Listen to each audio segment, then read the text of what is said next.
Hi, it's Onyx, your resident oddball, and we're incredibly late today, but better late than undead. And we're doing things a little different today.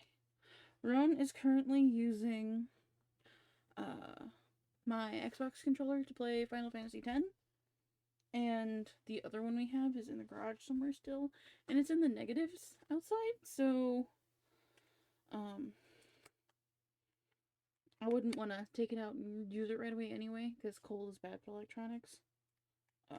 Trying to do it right away, so not terribly worried.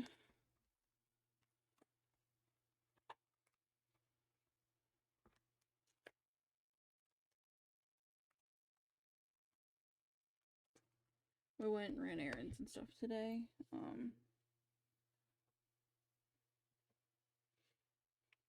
we're here. Alright, we're gonna jump back into episode 3.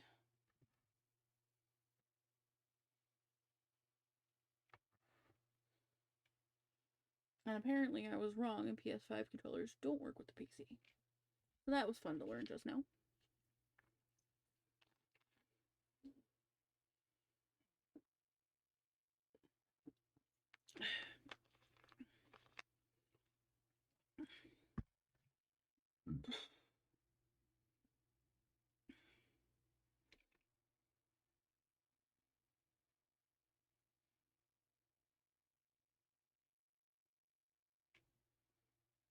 We're working off a cold startup today.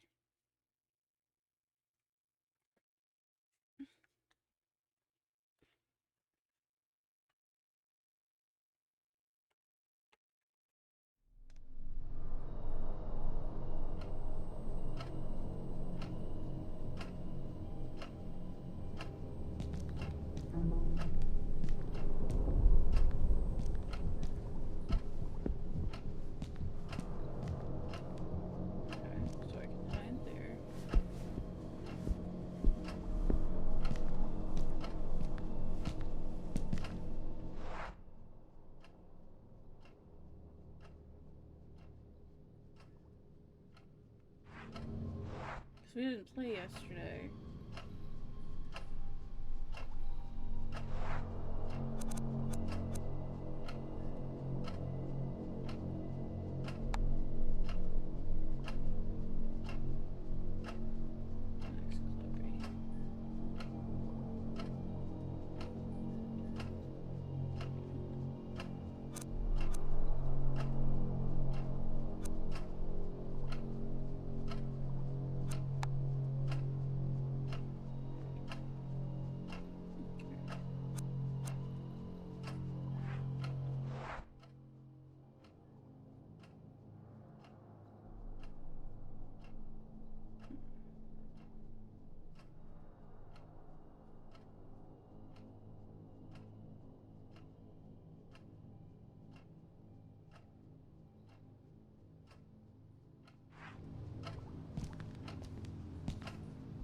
So hopefully we don't lose anybody this chapter because we're doing things with keyboard and not the controller. Ooh, excuse me.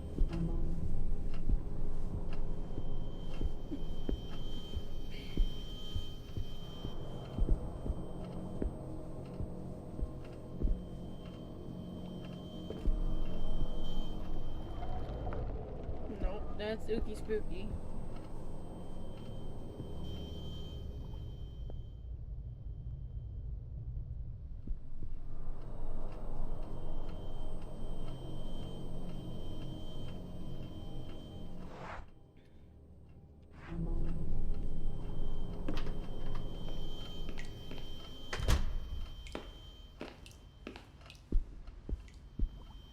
Fuel plum. Fuck you, Marino.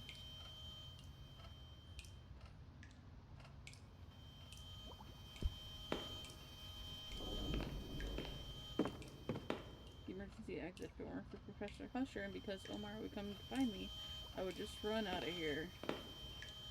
Okay, paint roller. It's a bit wet, I could paint with it.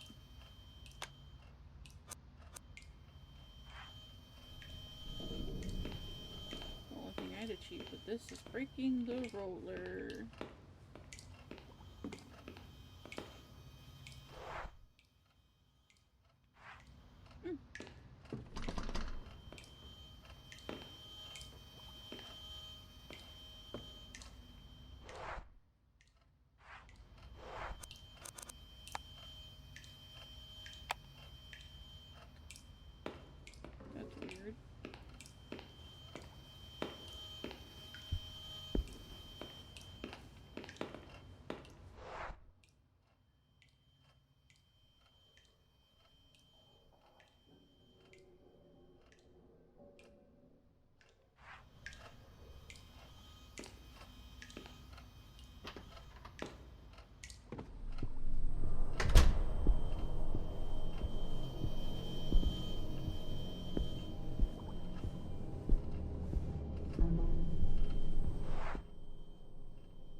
door must be closed.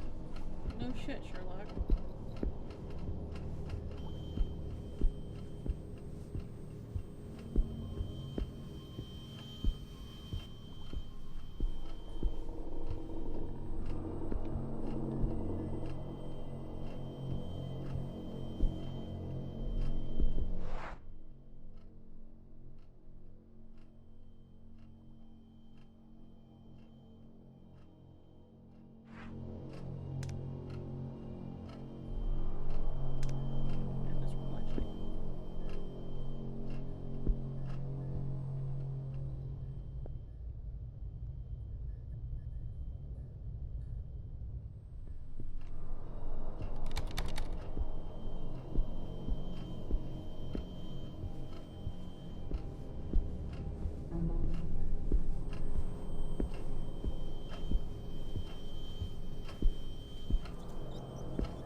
That's that door.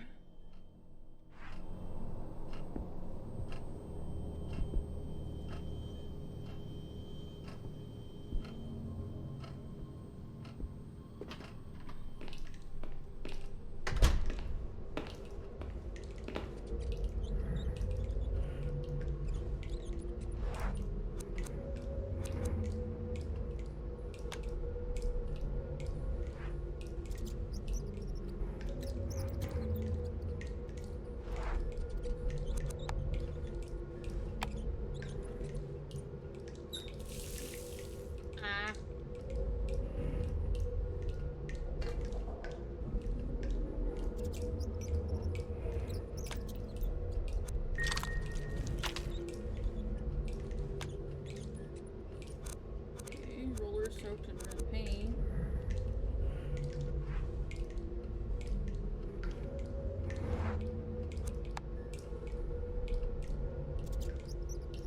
Ready to paint whatever I have to. Alright, so now that's no longer a puzzle.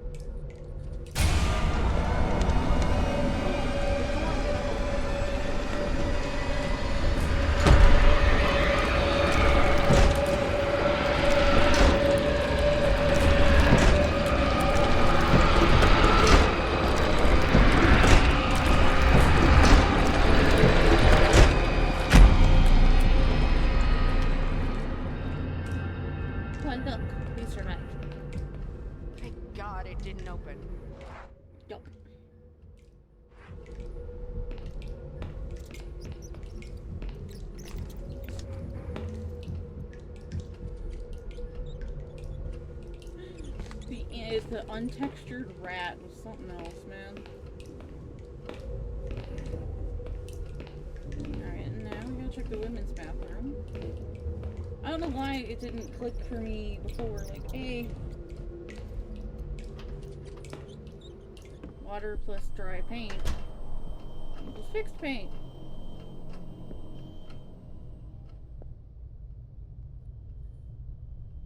I like the silence. Silence is nice.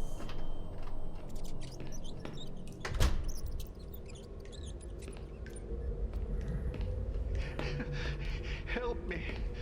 Oh, Max? please. Is it you? Max? It's me, Grace. Are you okay? No. I can't get out. My flashlight is out of batteries. I need batteries. Okay, Max, don't move. I'm gonna find some batteries. Max, I found batteries for you. Oh, thanks. It's so dark in here. So dark. Keychain with several keys hanging from it. It seems from Maxwell, the department janitor.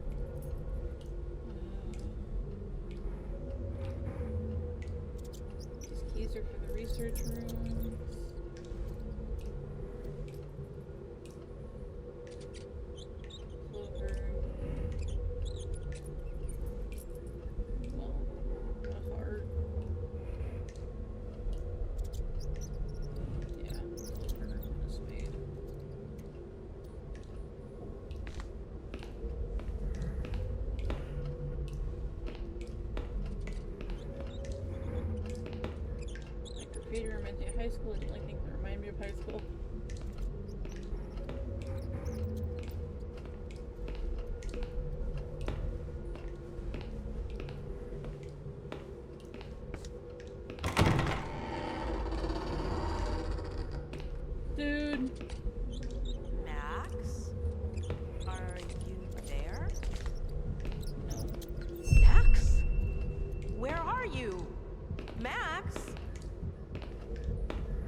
wonder if I did it wrong.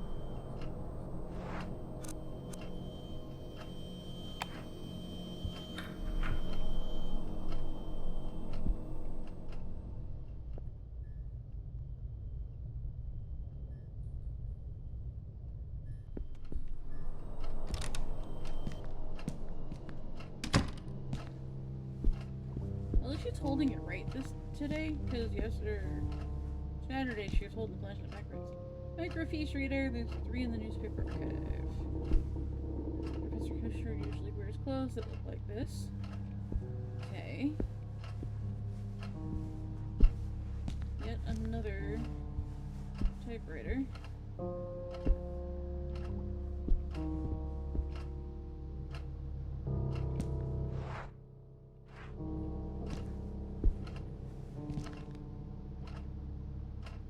Okay, so we get a microfiche to put in there. Not like I can read my palm.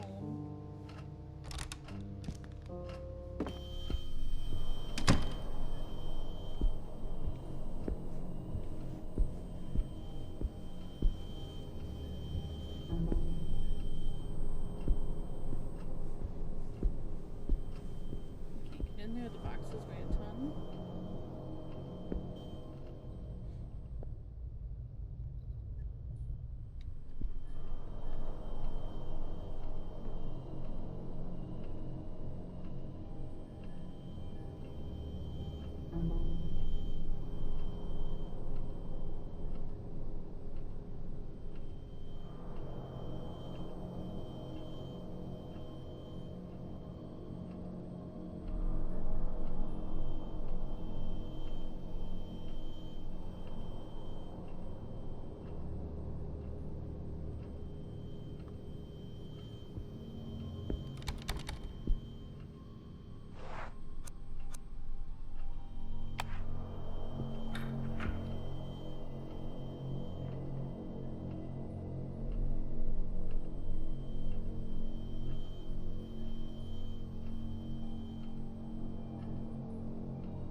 So I screwed up that achievement.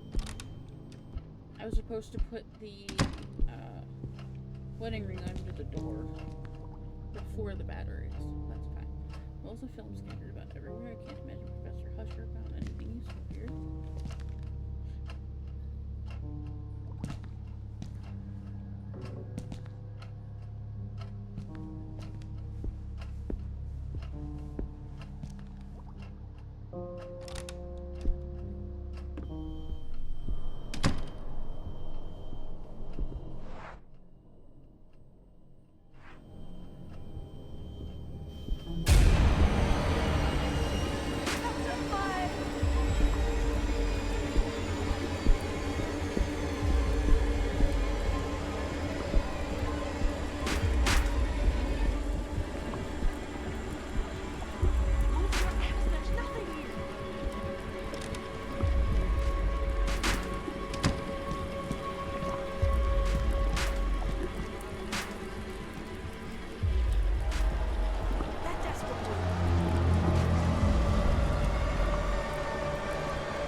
Just a little redecorating.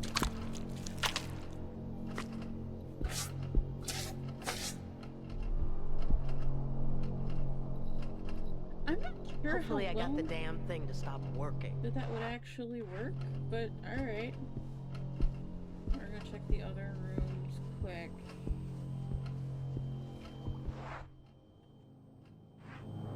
That were locked.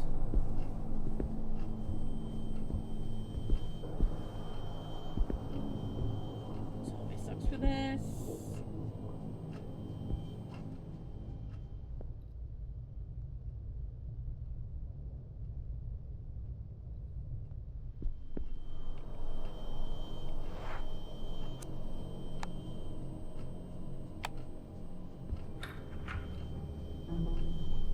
Whip it. Get in. Come on. Go ahead. There you go.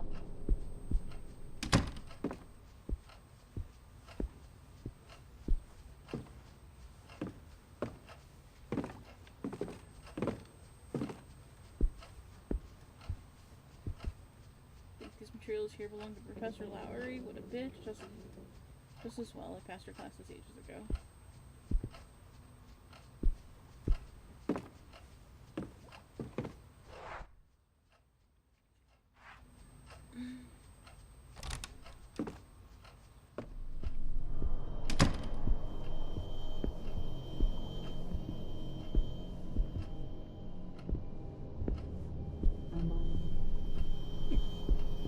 Nope, this way.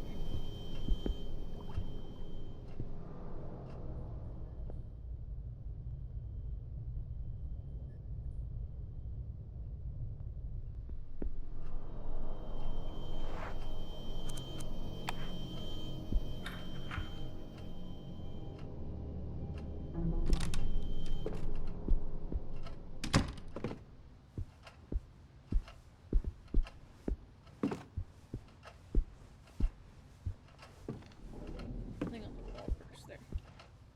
Omar mentioned that Professor Husher liked this type of painting. Could he have been here? Maybe. Hasty notes. Some hasty notes written by Husher on tattered pieces of paper. The Grand Omsburg, wealthy but fallen on hard times during the 20th century. What happened? Deaths of Argos Legrand. Checked records and investigate the family, past and present. Heirs, distant relatives. I have to find out about his life, but also his death. March 17th, St. Patty's Day.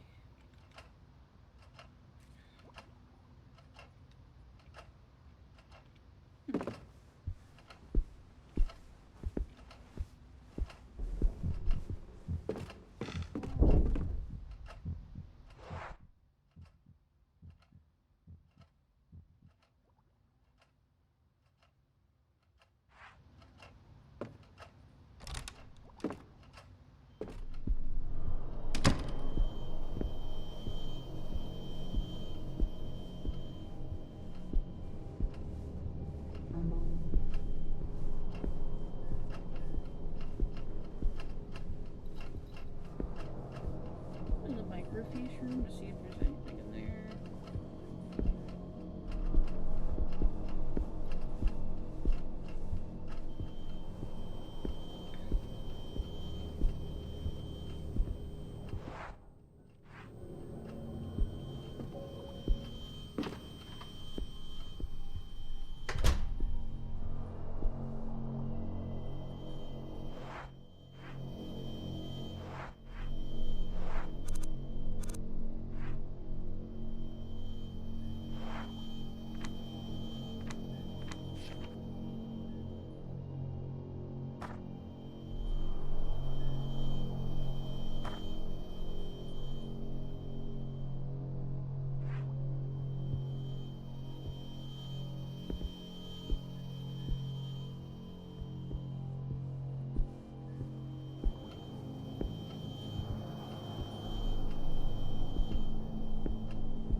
do pseudo tank controls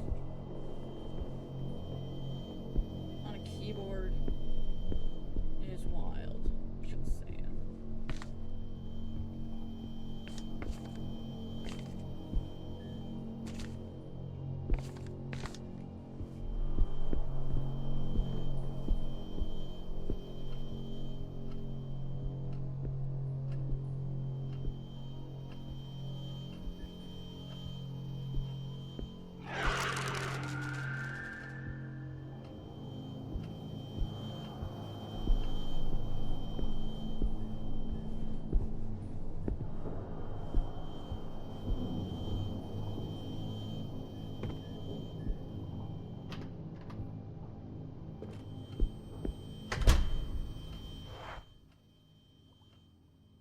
Okay, so that was strange.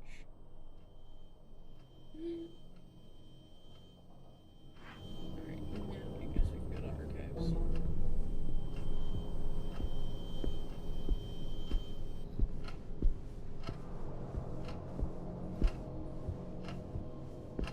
Archives with the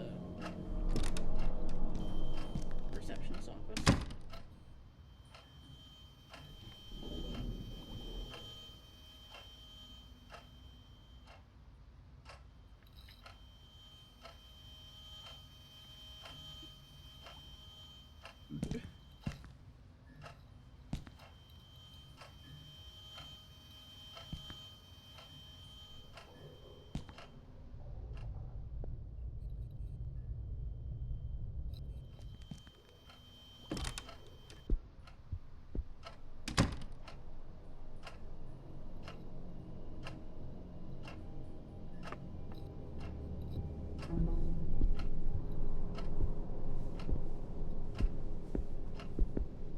Well, it looks like any normal day at work, but there's nobody here.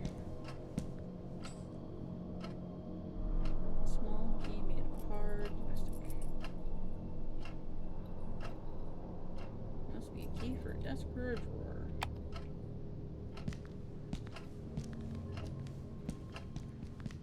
Closed, we'll never know what's inside.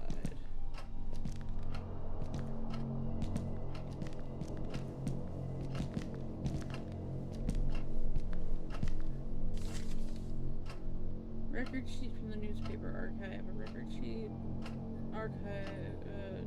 record sheet from the newspaper archive filled in by Jill. Okay. Department, newspaper archive, secretary's office. Date, 17th of August. Name, Jill. Okay. I'm gonna read the next line. Room A, Professor Wesk. Jill, Wesker. B, Husher, C, empty. Becca, read this as soon as you see it. Professor Husher is acting weird. He wanders around the archive all day, lost in thought. It's odd, even for him. He barely even answers me. Sometimes he carries a music box. He winds up every now and then. Mr. Spencer has taken him to task several times. And whenever he does that, it looks as if Husher has just woken up. Then he goes back to his office and spends hours holed up in there. Chris says he's the same at night, if not worse. We think he slept in his office because no one has seen him leave. And William Birkin says he's heard strange noises and sounded like screams, but when he went to go check, no one was there. Today he asked me about the Northern Advertiser Archive, a small newspaper from some godforsaken little town from 1913. Okay, this is what we needed. What the hell would he be looking for there? If you notice anything really weird, call security. No one has seen Max for days, and something tells me before the holidays are over, something is going to happen. I have a bad feeling about this. Okay.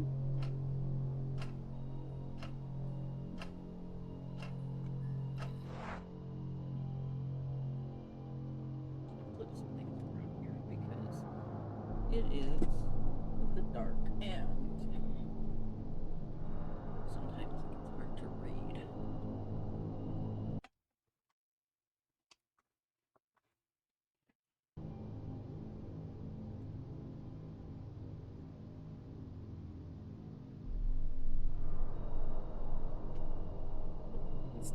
leaked. Whee!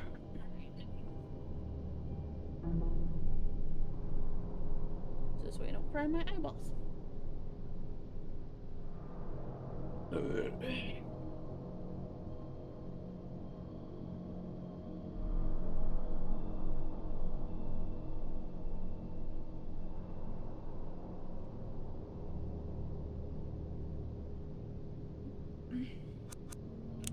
Okay, so we need to go back into that room. Fax that hasn't been picked up. It's an urgent warning, but the date is from weeks ago. Okay. Urgent warning for what though? Like, clue a feller in, please.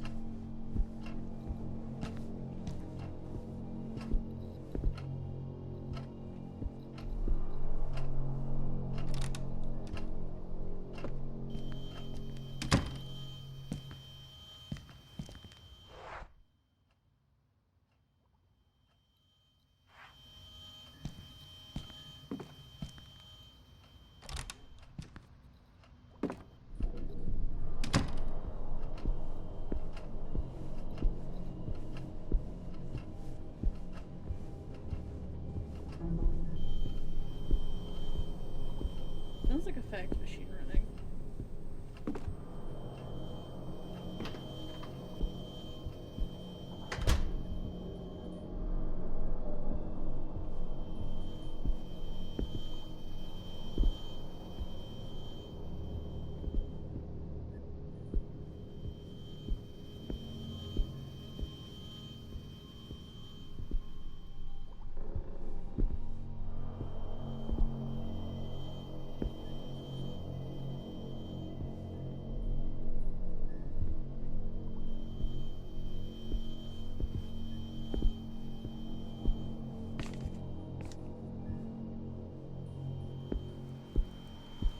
What? Oh, what now?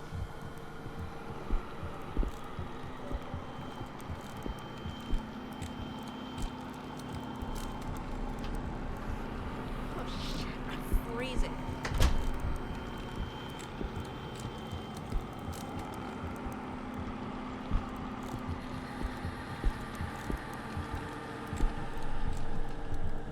Whew.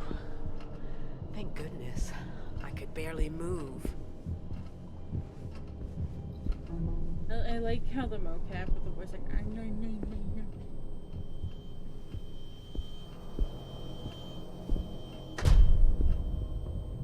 What's going on?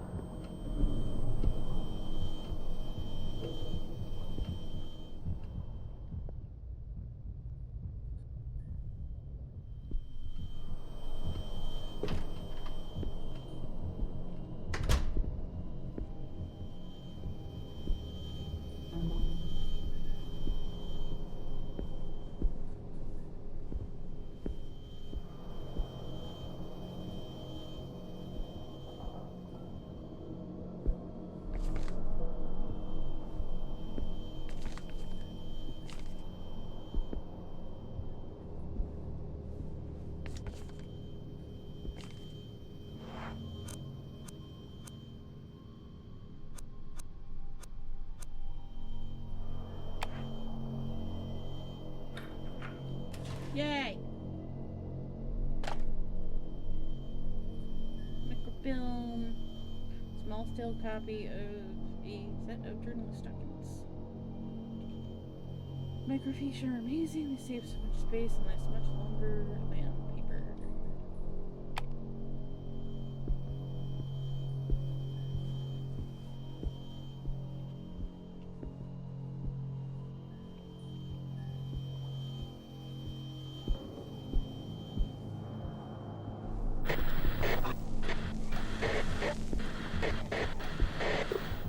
That fucked me up.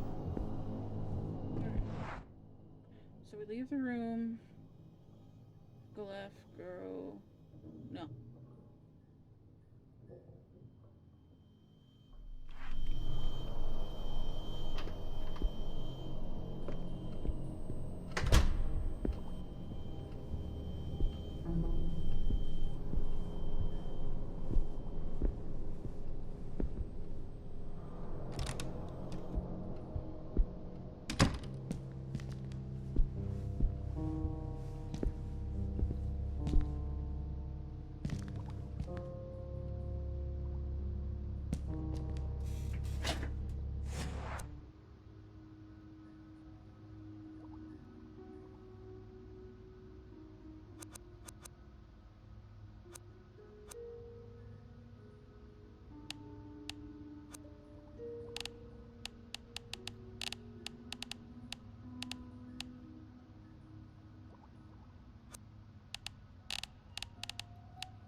What the fuck?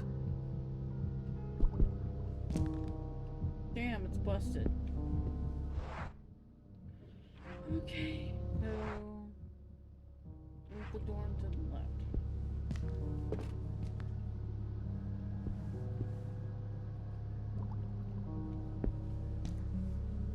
The same as the facts from the first half of the episode.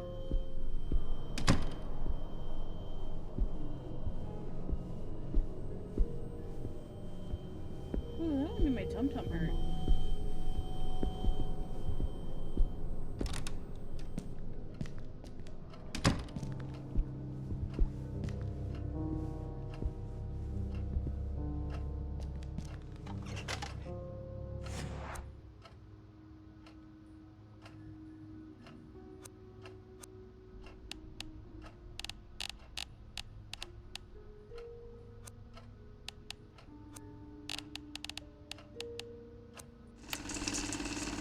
We'll do it again.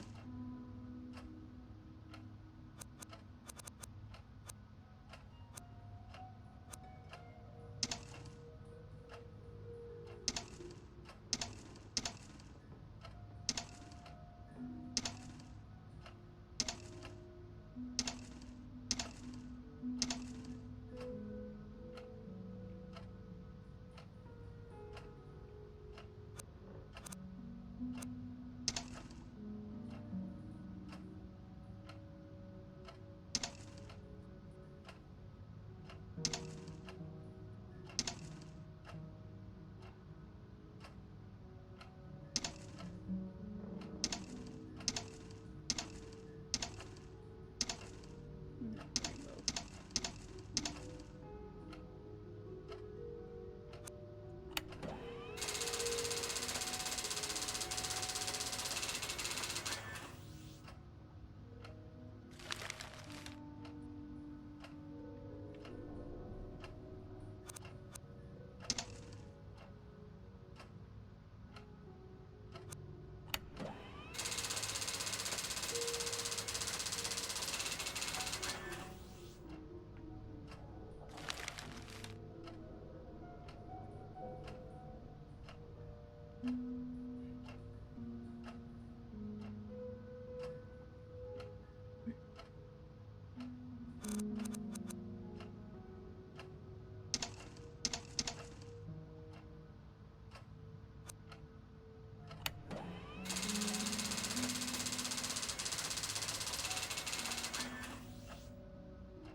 Great, I found the news story Professor Husher was looking for. I have to get out of here.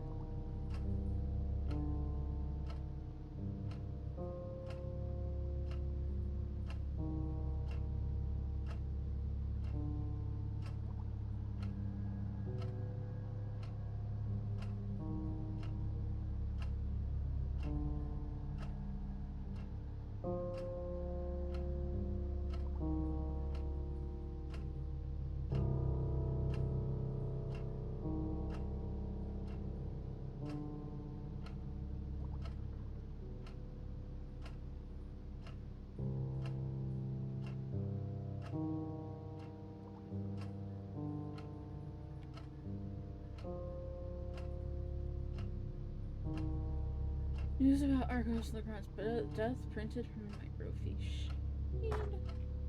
Legrand Omsberg family dies. Argos Legrand, the Legrand family heir and owner of the business conglomerate LGA Inc., has died in mysterious circumstances along with his wife and elder daughter, who was 8 years old. The events took place late last night in the family's holiday home, where they were spending some time in spring after the well-known magnate had been on a trip.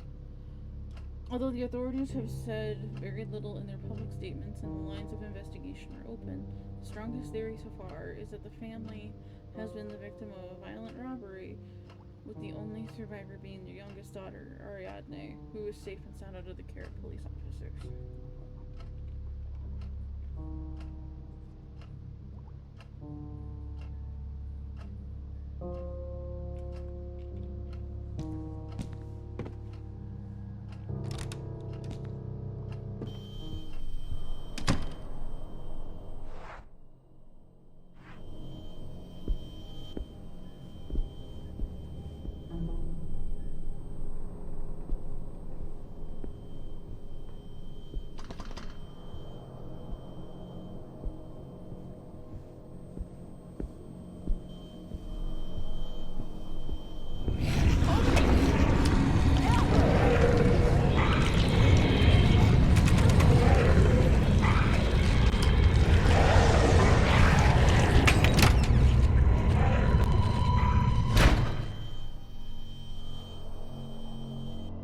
I hate that it waited to do that. It made no sense to me.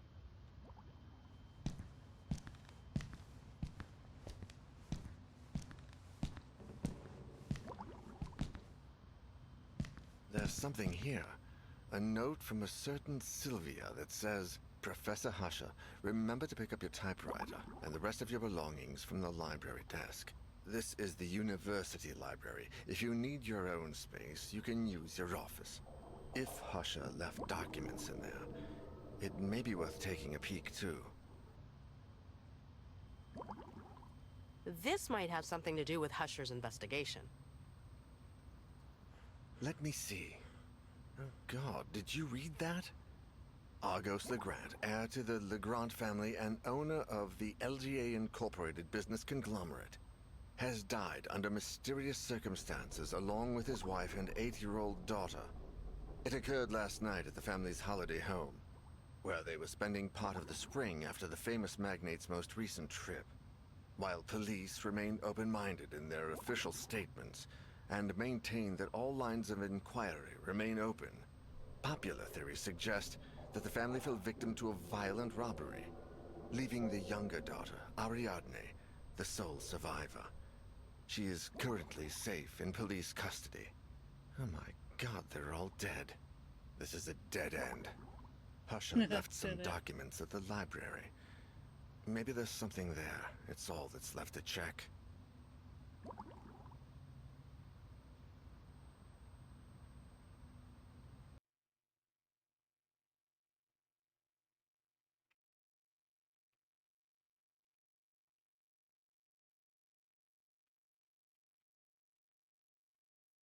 Coco.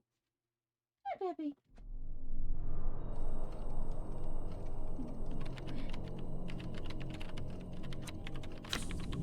Daniel. Elmar. We're back to Grace.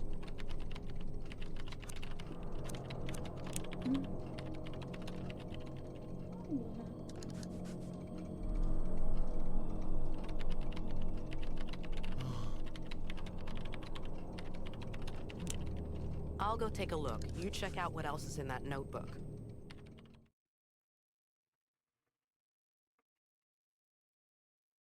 Annie's cold.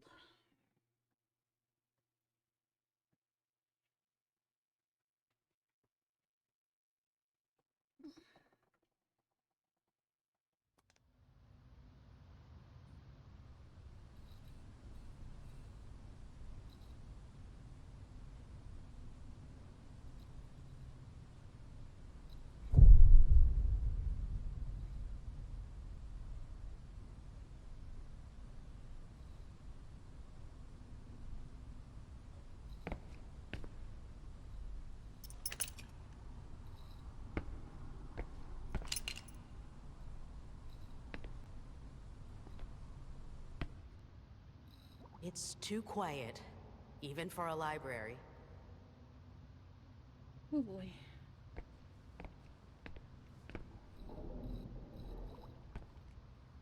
Northern Advertiser from August 27th. Must have had coffee spilled on it at some point. Damn it. Why can't I get that one? A half-read medieval history book. I don't think this helps clarify anything.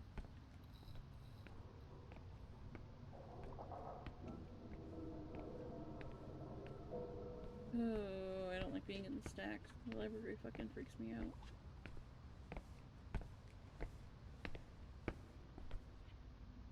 Two ancient copies of the Quran. These are historical treasures and Omar is very fond of them.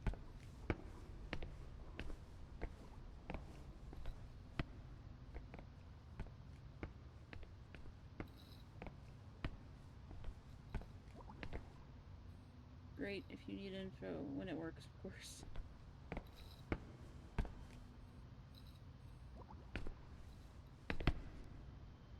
The Occult Witchcraft. What's this? Has Professor Husher been reading these?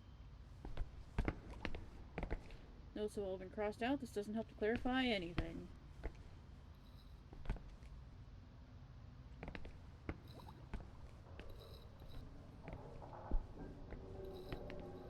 Information about the library rules, etc. All super organized, of course. Sculpture is impressive. Everything about this university seemed like that to me when I first got here. I thought I was going to find answers to so many questions.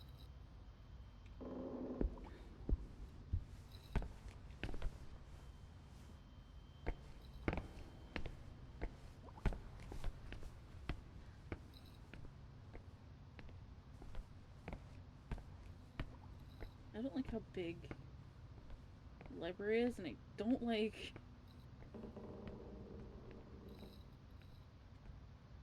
these angles. Wait. What?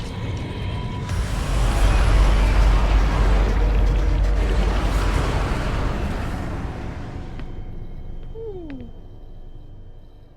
Okay.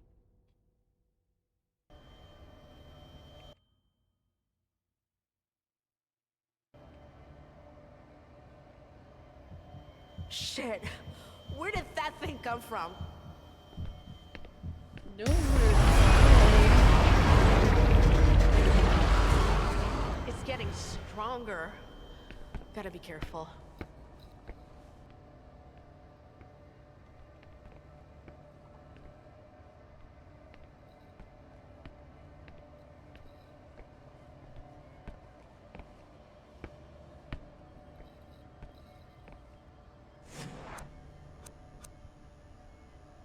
Luna. Luna. Luna. Coco. You hiding?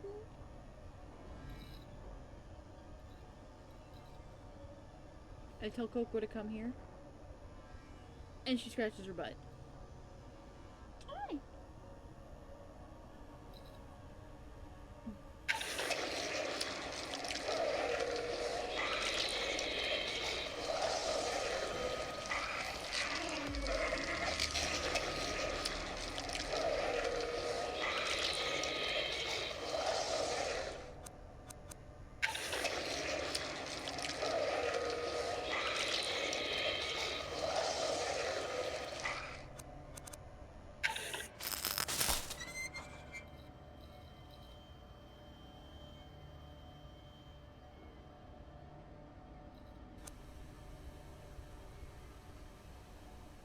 Just peachy.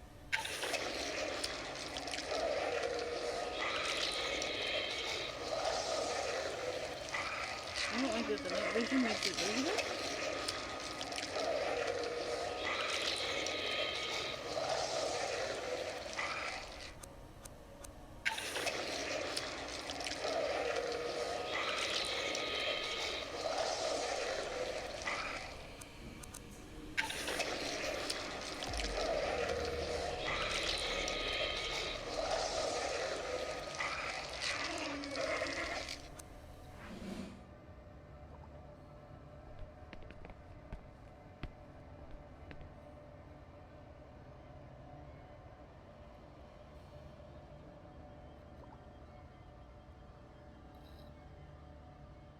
Oh, Ashrakura. Alright, hold on. Let's see.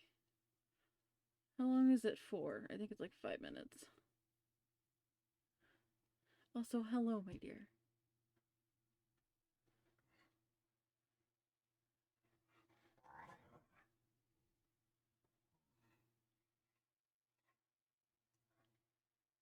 5 minutes. Play the scary game blind.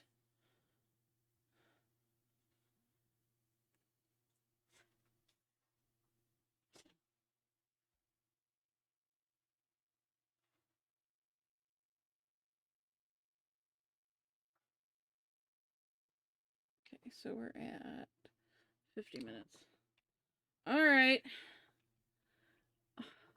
I didn't realize how bad my eyesight is. This is terrible. Oop.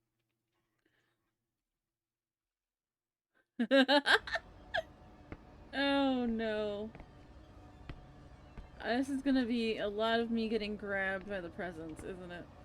If I can get out from behind the bookcase or behind the desk, it'll be great. So how have you been? Not that I can read chat very well right now, but how have you been? How's life and things? Bro, I ain't got this.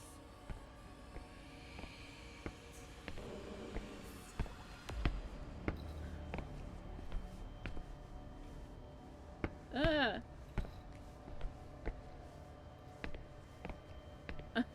We're gonna be trapped behind the desk for like the entire 5 minutes.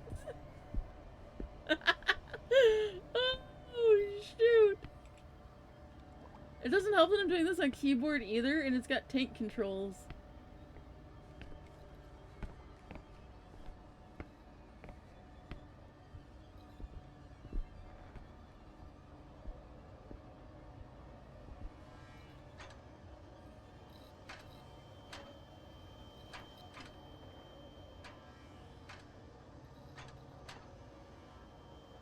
Okay, so we got up the ladder. Slight forward progress. I need Twitch on my phone so I can read chat. Hold on 1 second.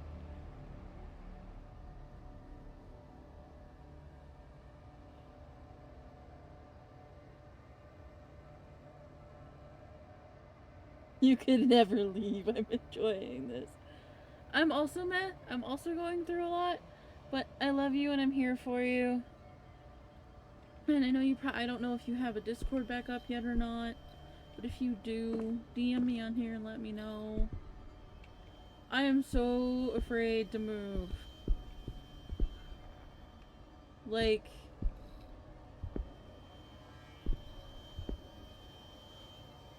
University's founder. There are busts of him everywhere. Yeah, they tend to be conceited like that. Okay, what is around me? No! Look, you paid the points! I'm so scared.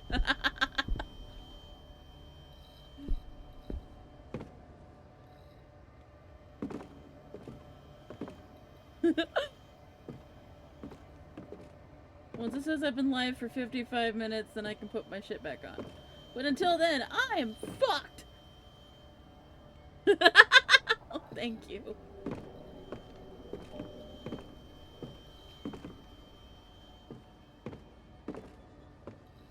Hello.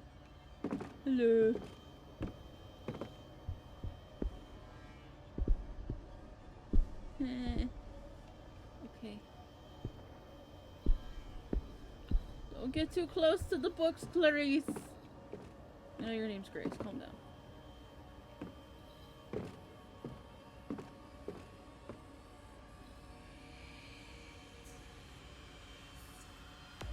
Yeah, I know. I figured as much. Tank controls on like keyboard suck. But Rowan is currently using the Xbox controller I've been using. And I don't know where the second one is, in the garage someplace.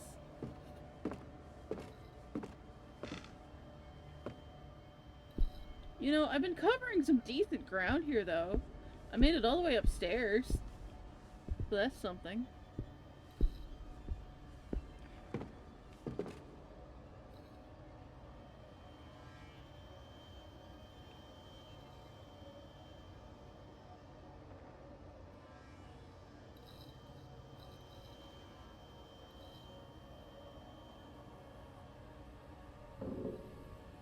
Okay, I've been live drifting 5 minutes. I can put my glasses back on. Someone has latched the trapdoor from the other side. I can't move it from here. Great.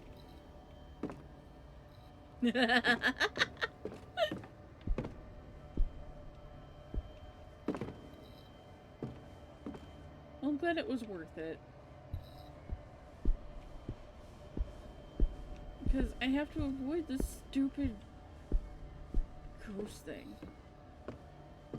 But I think there's another set I gotta go up. And I can't run! It won't let me run. I'm not allowed to run, otherwise I get my butt got by ghosts. And the ghosts like my booty.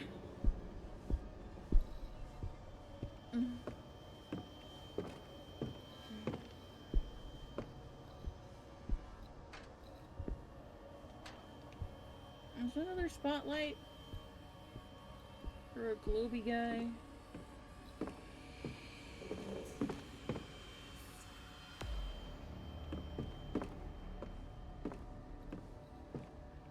I'm so scared I'm gonna get touched.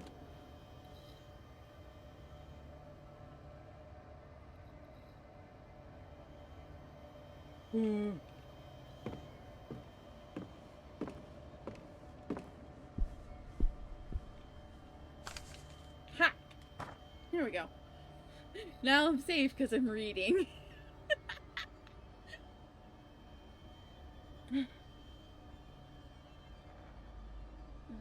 Aten was typically depicted as the sun disk and wait a minute, did I pick it up backwards? No, okay. A radial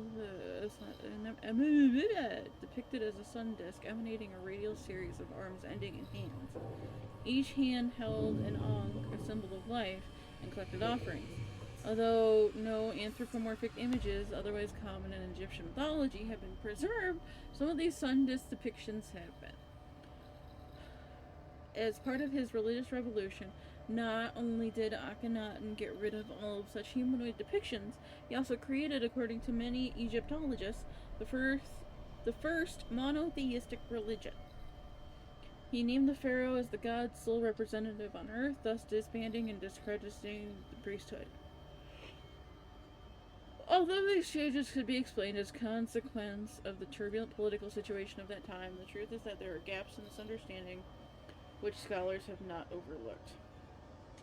For instance, no one knows why Akhenaten suddenly decided to transform the way temples have been until then, closed, dark, where the concealment of the divine was paramount,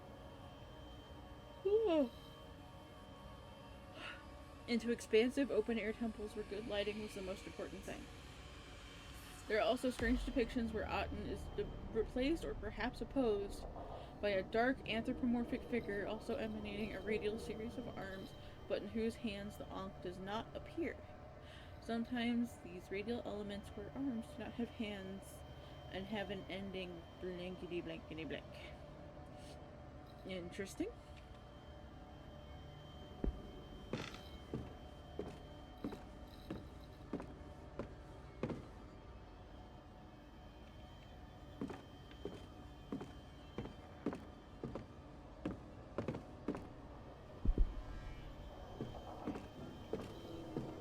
Dark is booty. I don't like it.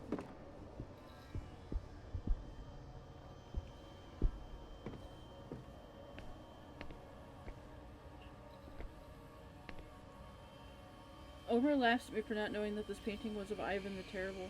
Man, I don't really care. Well, you know, let Omar be Omar, I guess.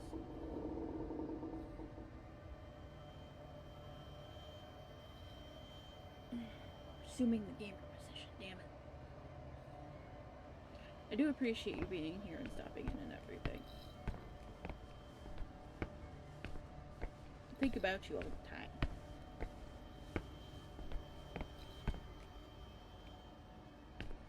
Excuse me, Mr. Coat of Arms guy, can I have a hug? But like, not like a demonic one, but like a regular hug?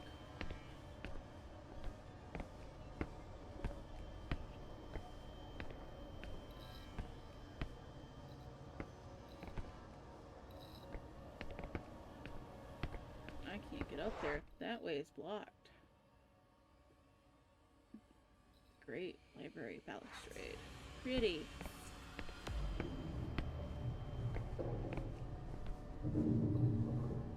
Grace? Thank you.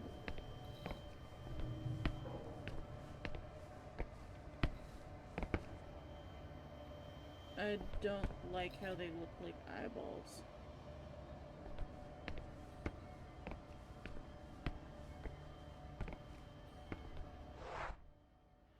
Okay, so now that we're on the bottom.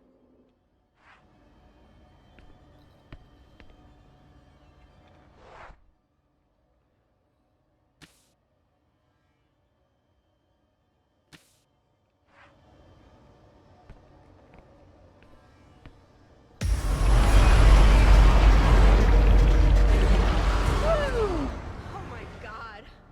Okay, I can't let it get me again.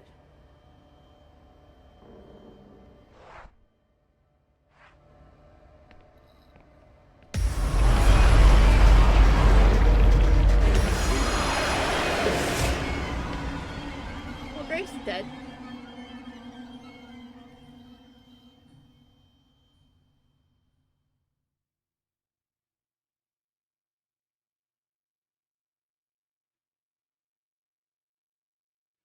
But the eye can't see, a security camera just might. It's been a while now. Should we go see if everything's okay? Oh, interesting. Well, since Daniel is the main character...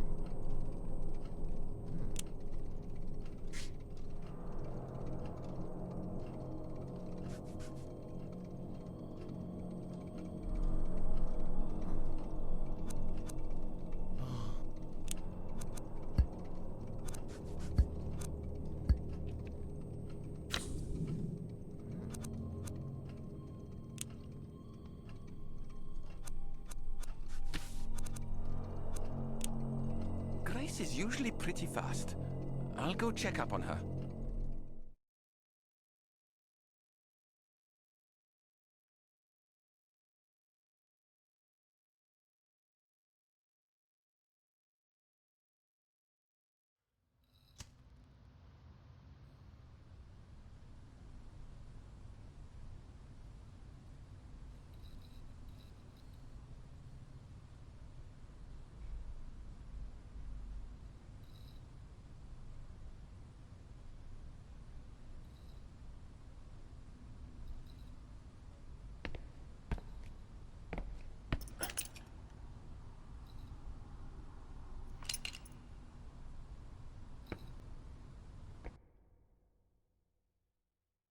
Right. Everything looks calm.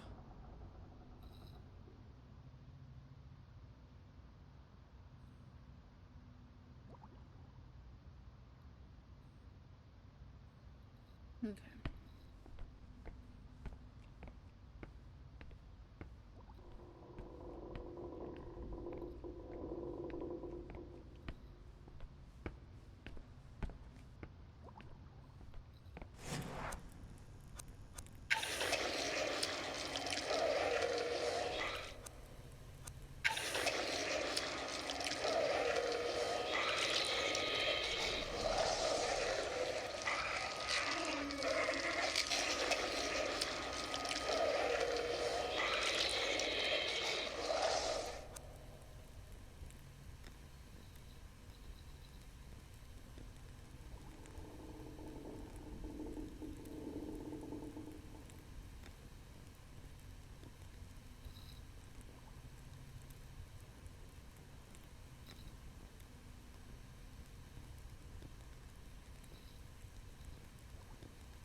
So there's no presents up here, apparently.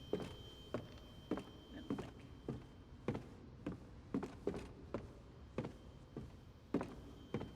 I'm gonna be really pissed if we have to restart the entire episode, because this feels so long.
doing, little girl? But it looks like it let me keep everything, or that I didn't have anything.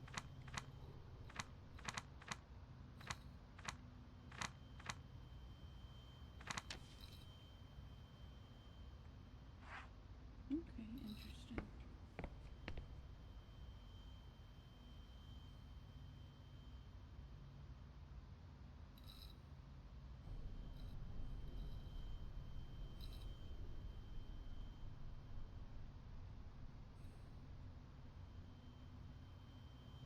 Dog just ran into the wall or a door because I just heard her head bonk and the wood reverberate.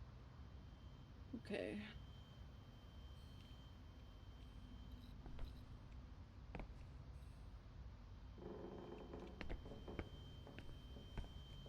Oh my god! What was that?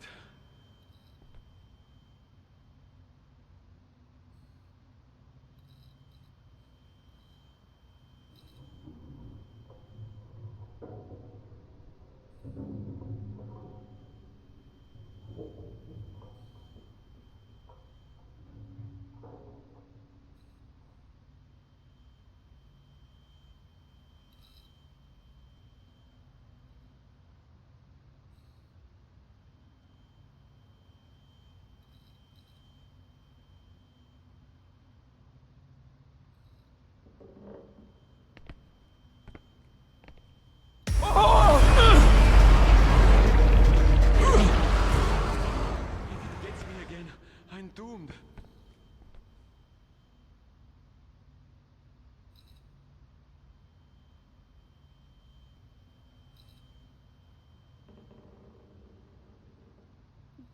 One second, I think I'm going to the left.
There we go.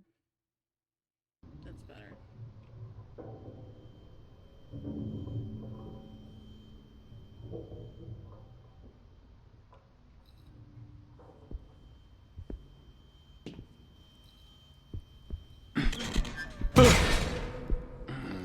Ah!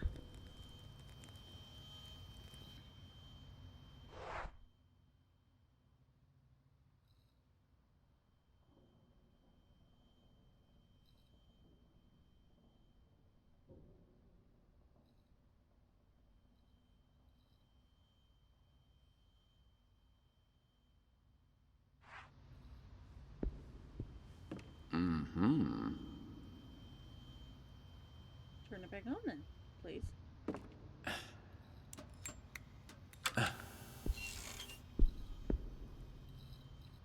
Okay. I should go back to the monitors.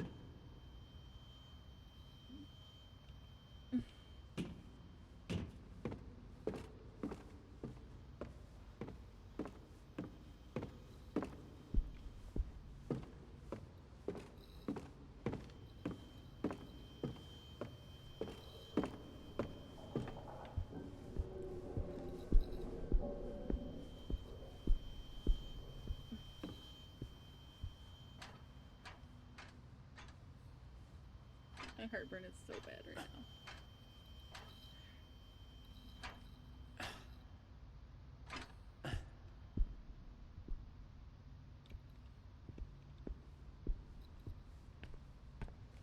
now we go back to the cameras. Really pissed that I got Grace killed.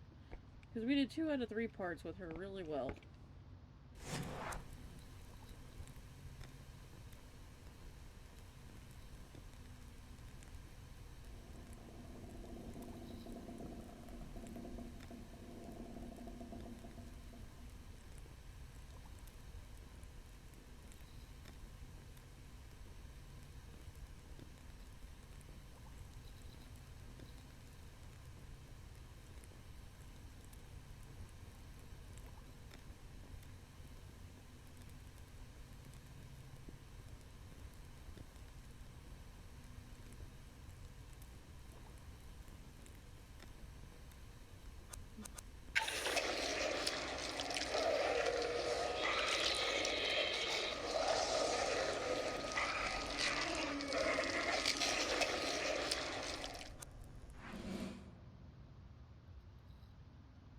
Okay, we're gonna go back up.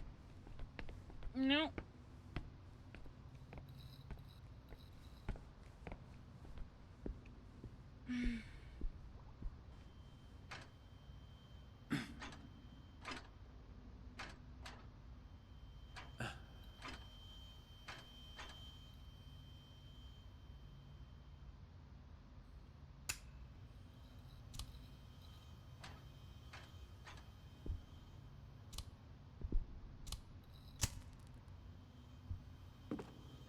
That was lame.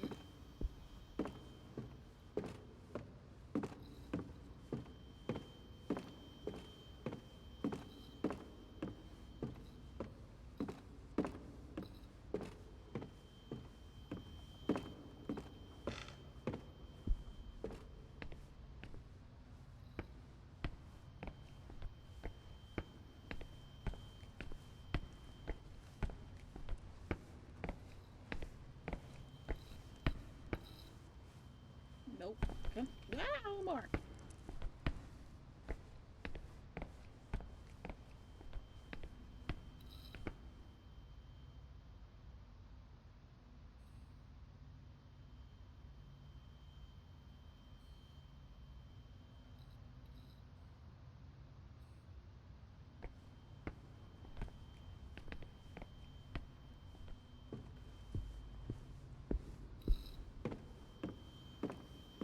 Okay.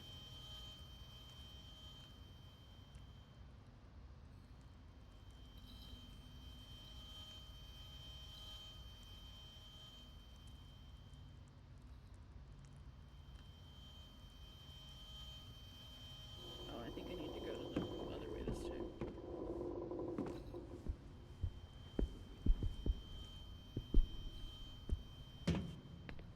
Oh.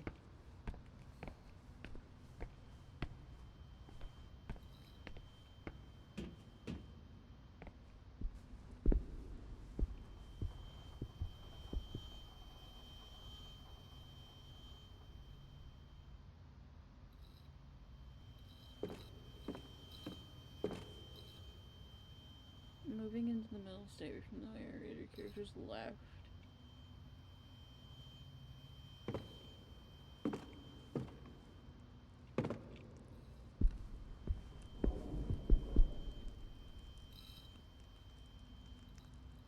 And stay near the cart to their right and pass between the cart and the table.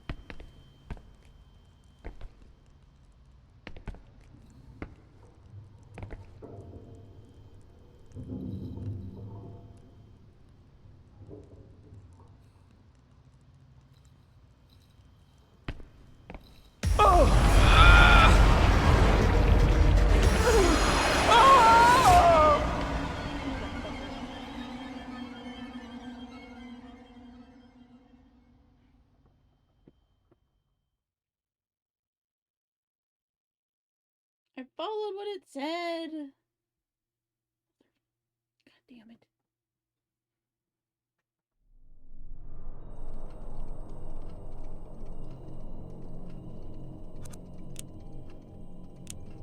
It's been a while. I'm going to take a look.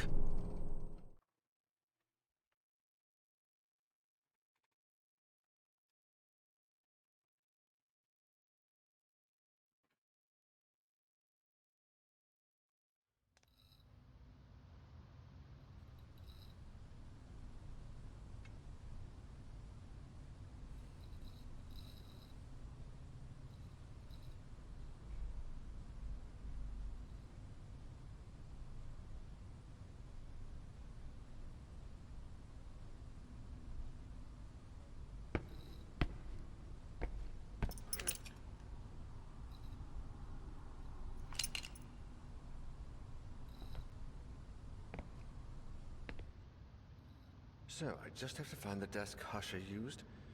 Seems easy enough. Oh, hi, Coco. What brings you here?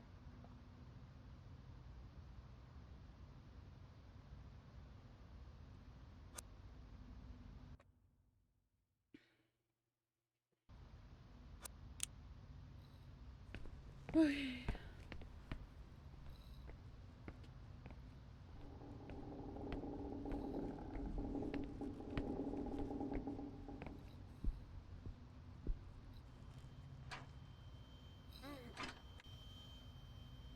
On the ladder, just fucking eat some.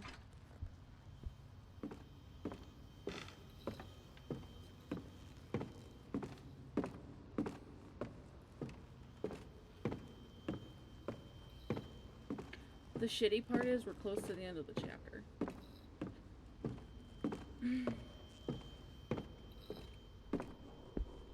But this is like hard because fixed camera angles and like ghosty things.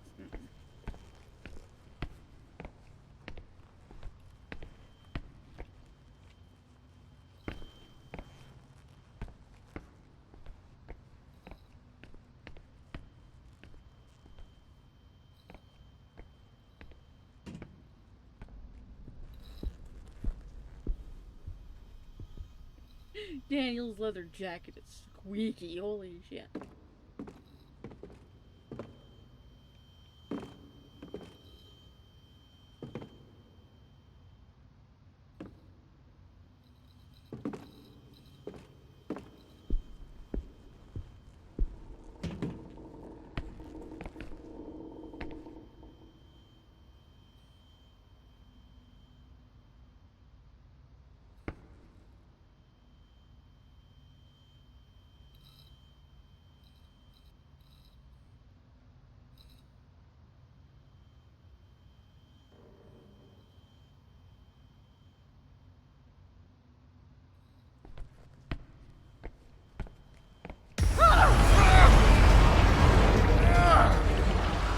Fuck.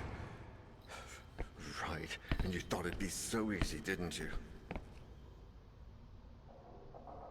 Left from the table and you move between two bookshelves. Okay. I was dumb here, alright?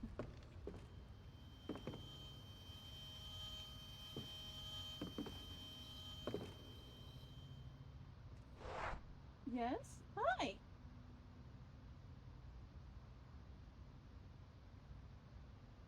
You can't have that, there's still stuff in it.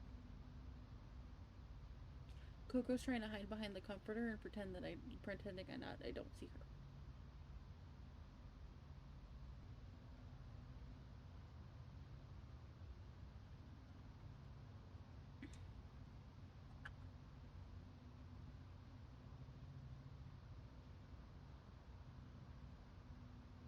Alright, so the camera angle will change to a faraway view of your character as you reach the wall ahead. Pass by the first bookshelf to your character's right, and then move in between that bookshelf and the next. Don't go to the final bookshelf in that camera angle. Okay.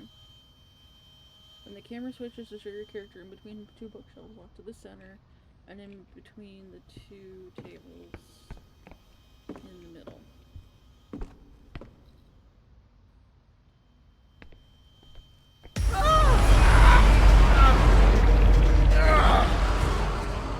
Fucking God, if it catches me again. Damn it!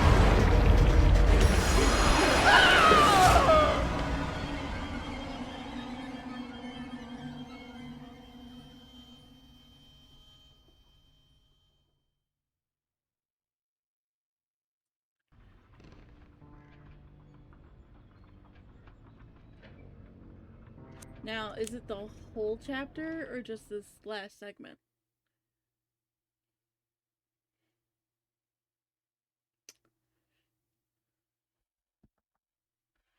Because we're gonna go back and go to Grace.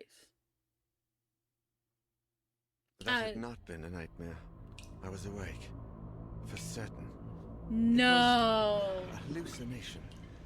A hallucination like those described by Faber in his letter, shortly before hanging himself from a beam in his office. A hallucination. Or something worse. Much worse.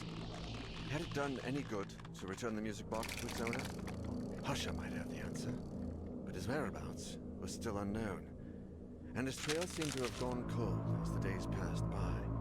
Perhaps in his office, somewhere in his papers. Among the documents he was researching while delving into the box's origins. Maybe there would be some And clue today's in gonna there be another short as to stream where because I he did had start gone, late. or what he had done. See Something if we can that get would longer. help us to follow his footsteps. I had to find Sebastian Husher, but this time, my life depended on I'll it. have to see if I can get find my other controller too.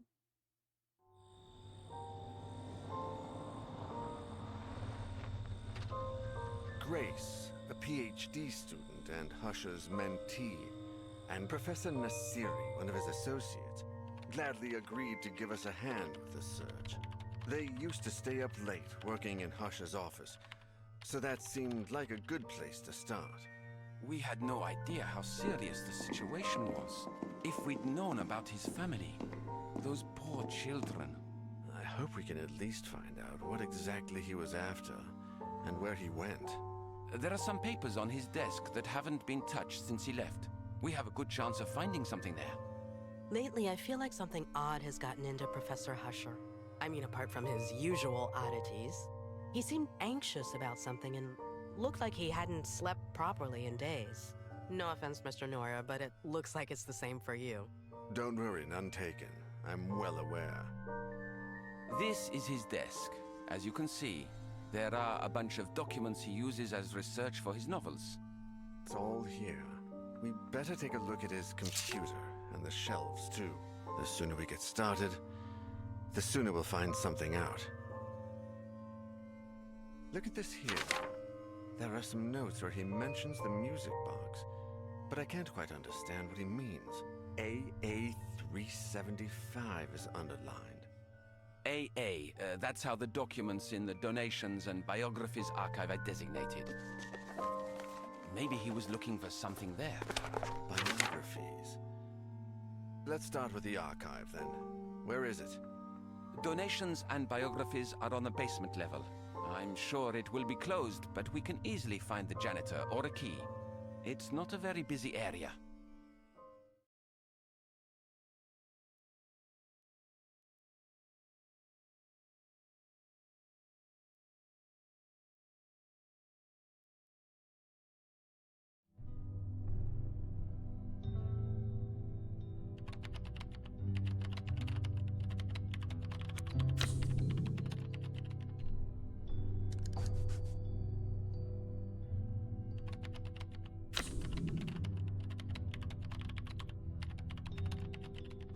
You know what? Let's try it this way this time since he works here. I was gonna go with Grace, but he's got better speed. And he's a little bit more well-rounded, and if we have to fight the door, he's a little bit better too. Bless you! What are you girls getting in trouble over? Exactly. What are you doing?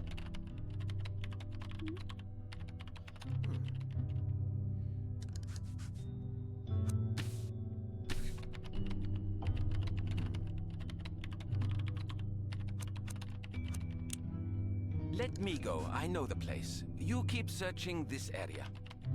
This way, if I lose him while I'm on controller, it's not that big of a, or while I'm on keyboard, it's not that big of a deal.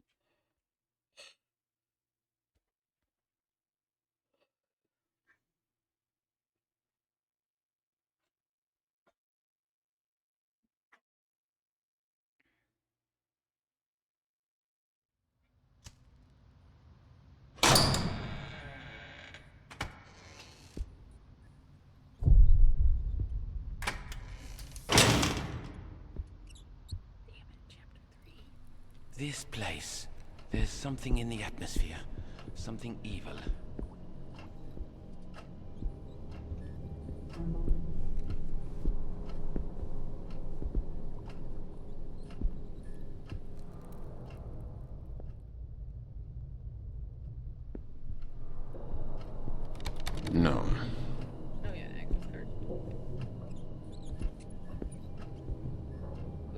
shelved, not enough room in either the old or the new archive. Oof.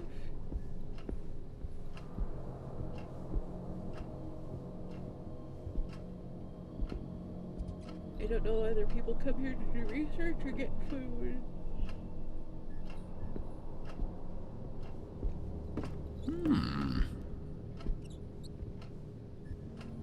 How many rats?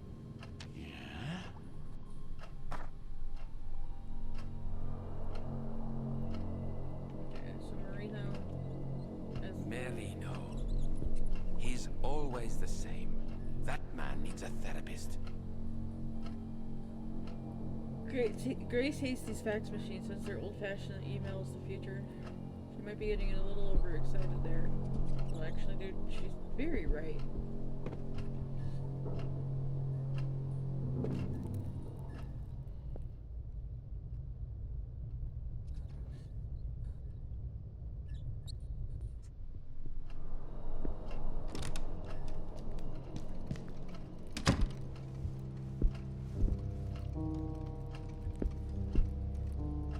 This looks like a tip, and people would just make the effort to put things in the bin and everything.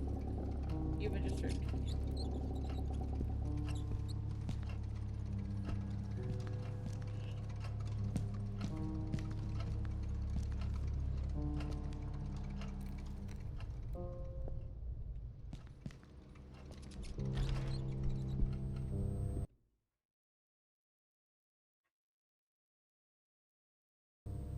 Okay.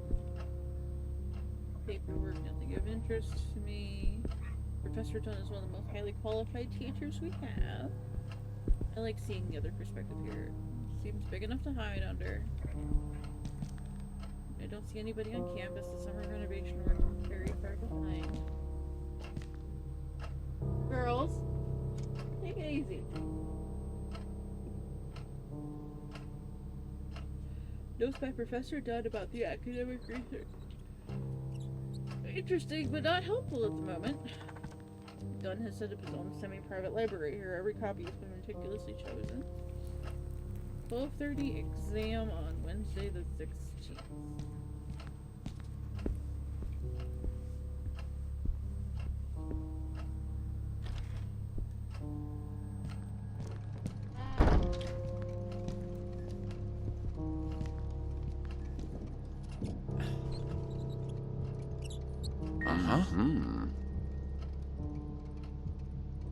It's sick.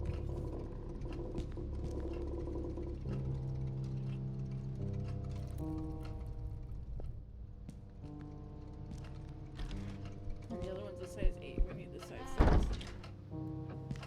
For the puzzle in a bit.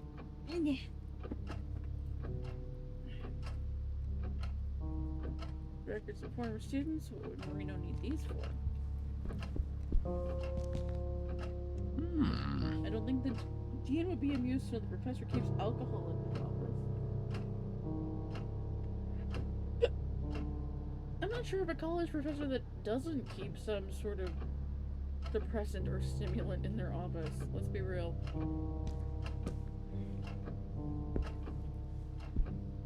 This bus is almost unrecognizable, so poorly looked after. Professor Marino loves model ships. Well, I'm standing in my slippers. I'm standing in my slippers.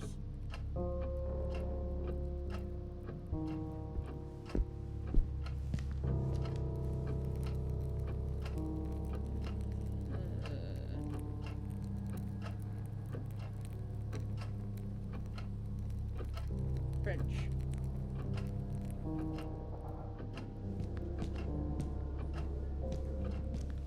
Nah. The professor's butterfly collection. Grace despises him. She says he's a psycho to keep that there. I don't know. I think it's pretty, but let's just be.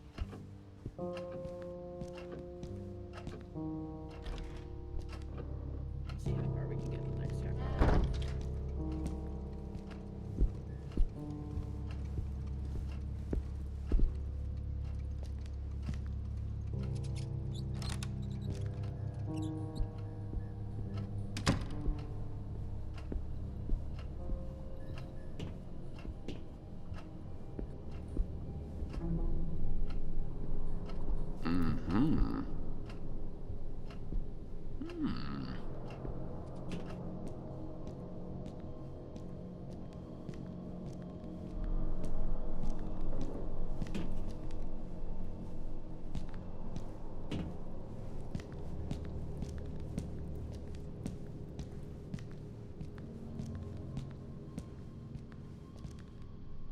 written notes. They might be Professor Marino's, but I doubt Sebastian wrote them.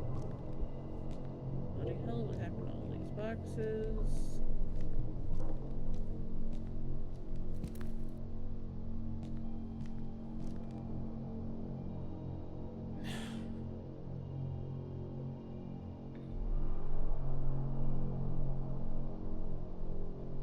No. No.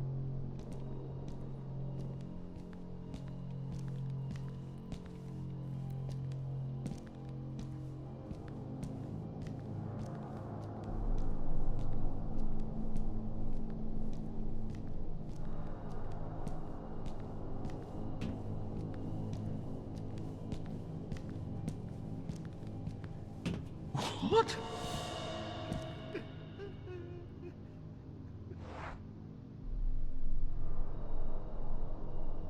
Y'all saw that, right?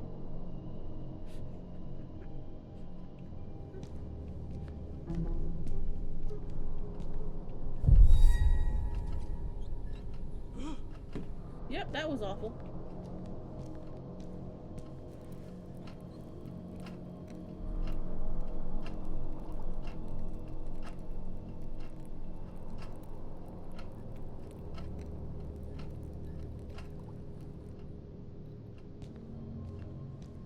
One thing I do like is that the puzzle solvies guys don't change. Solutions to the puzzles. There we go. Damn.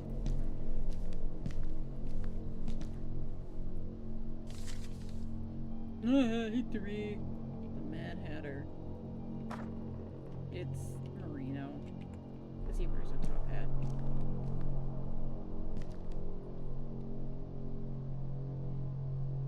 Mm-mm.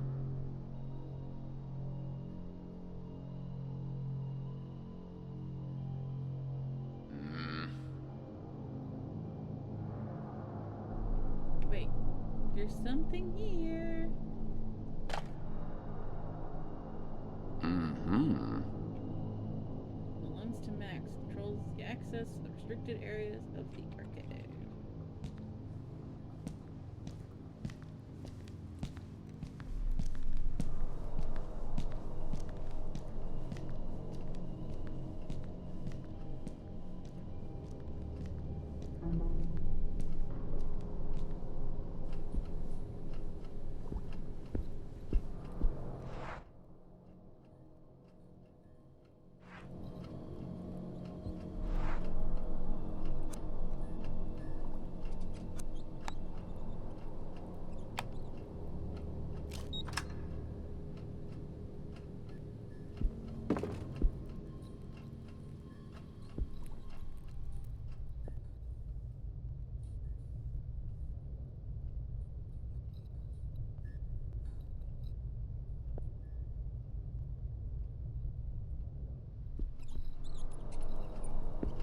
Sounds safe to me.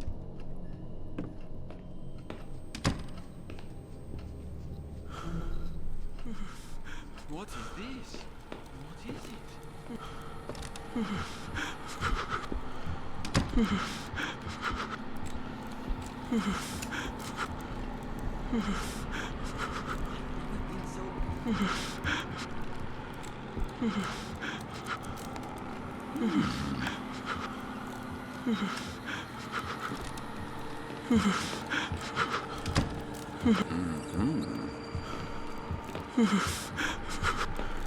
Still cold, honey.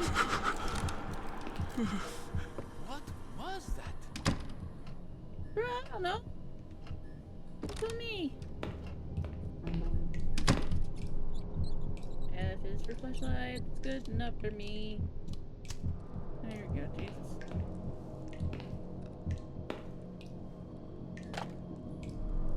Slide. Cleaning products and disinfectant. I don't think I need those.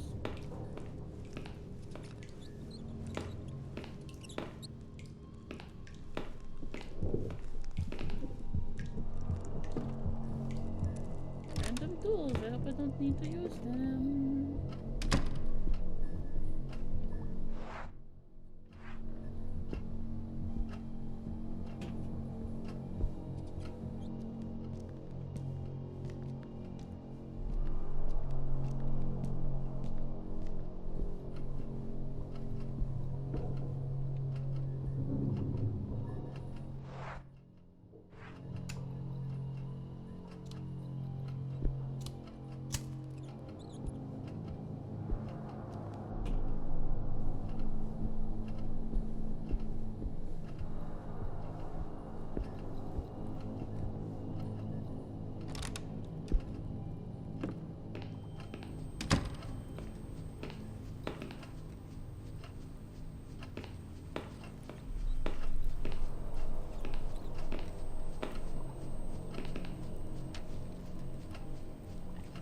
teleporting?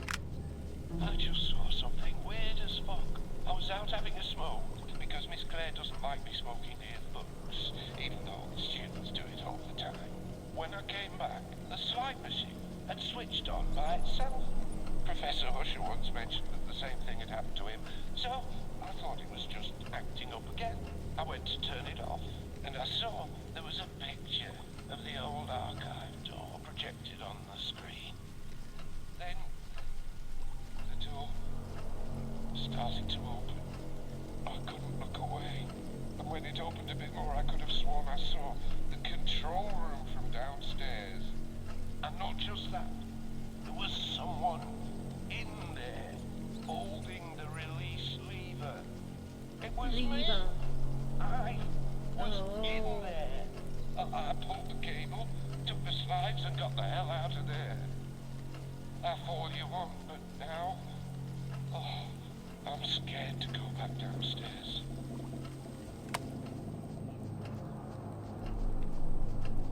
Alright, dude sounds like he's nuts, but it's okay.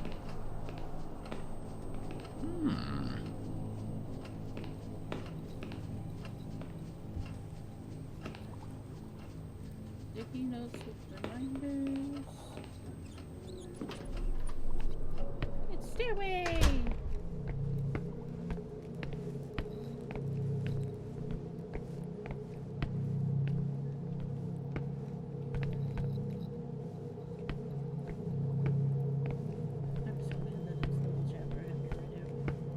It just feels like forever because there's so many steps, so many puzzles, and then stinky backtracking. Locker is open. Looks like someone can fit in there.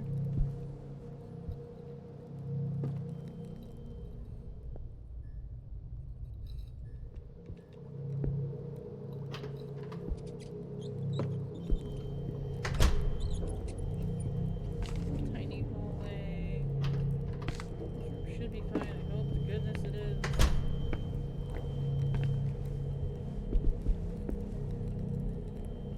It feels strange that Maxwell isn't there on the other side of the door.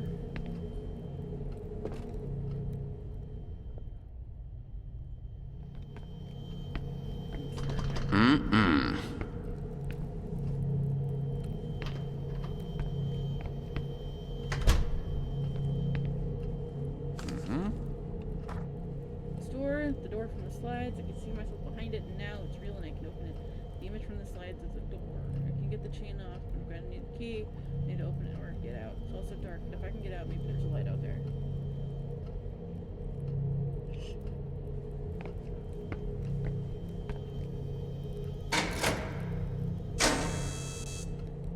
One, two. I have to find a way to keep this lever lowered.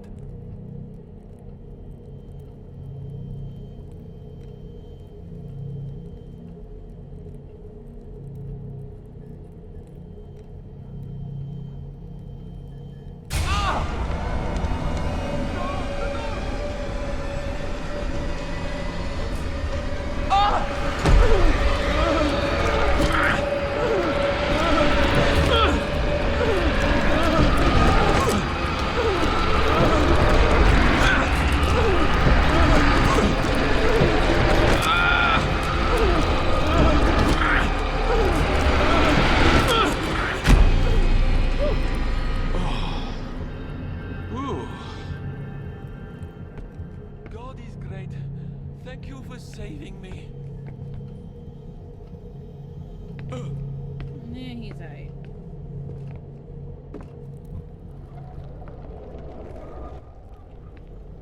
Okay, so I can't go in there. Okay.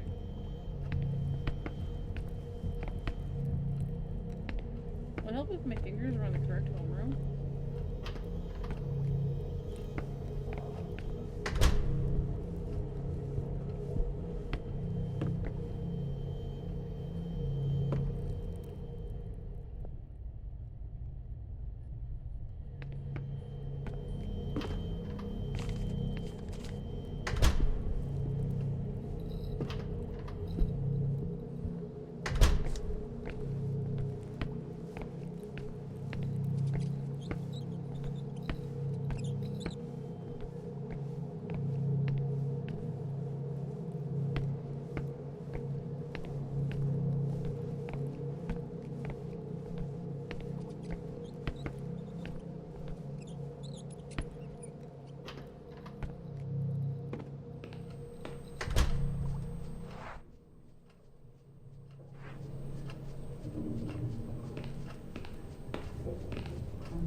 you are. Mm-hmm.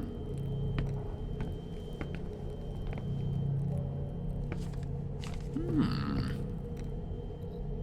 Mm-hmm. Yeah.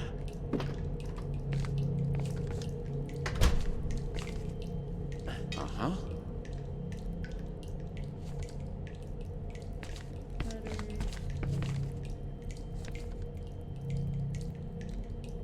Titanic tragedy was criminal and needless.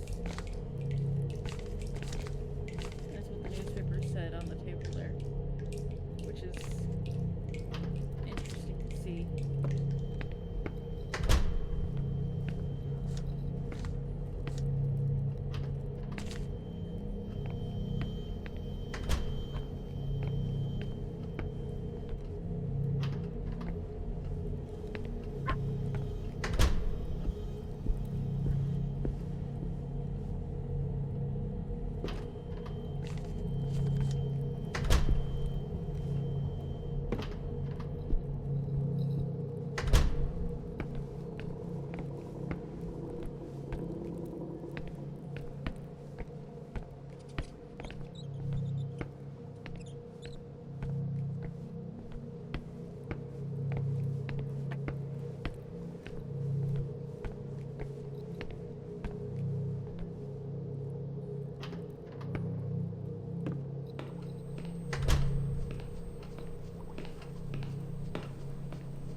Okay, that mechanic is much better on the controller.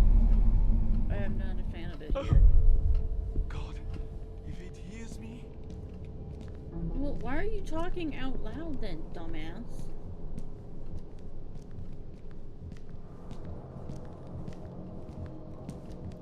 Projector cable is missing. People in this department have a problem with other people's stuff. Usher is perfectly capable of leaving a packet of cigarettes here and can be using the projector for his investigation.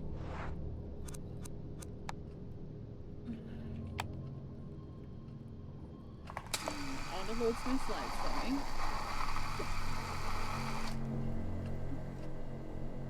I have a feeling this isn't going to be anything like giving a class.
There's a door in the screen?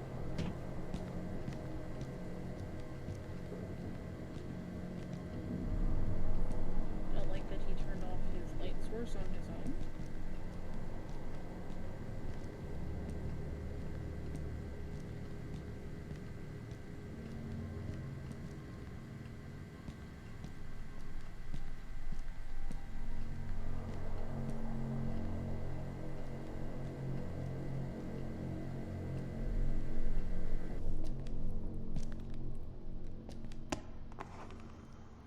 This is... It's unbelievable.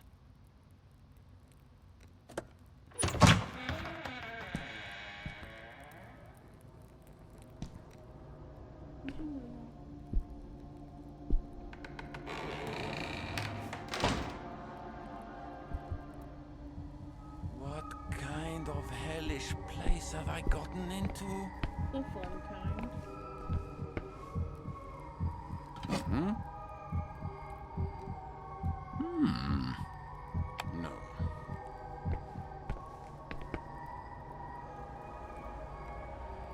Almighty, I can't believe what I'm seeing.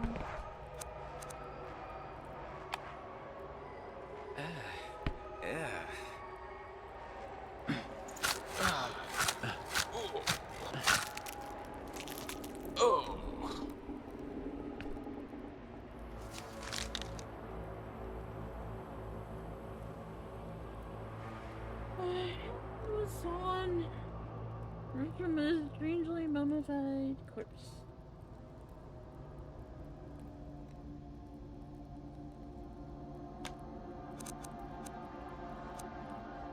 Uh-huh.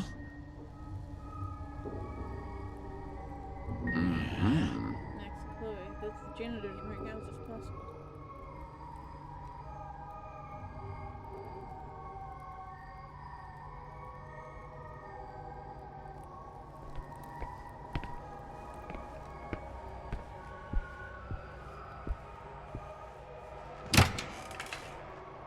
Alright, Maxie.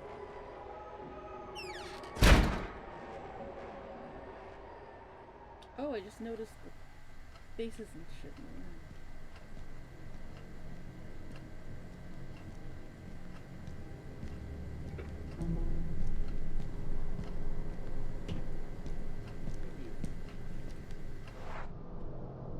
Hola, ¿cómo está?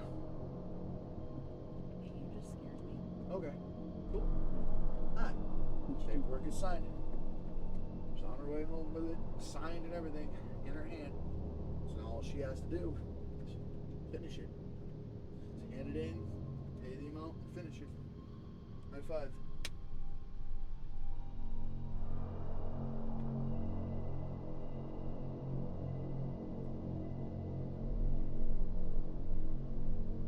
I have the paperwork for your Allstate thing. Three controllers over here by me. No problem, you're welcome. I jiggly puffed you. Okay. Alright. Now This is gross. I can't believe what I just did.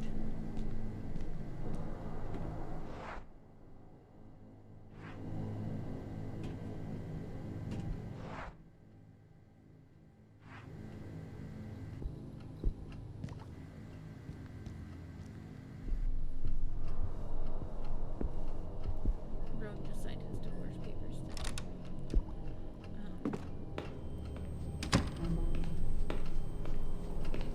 So now, according to my family, we won't be living in super sin, just regular sin because we're not married.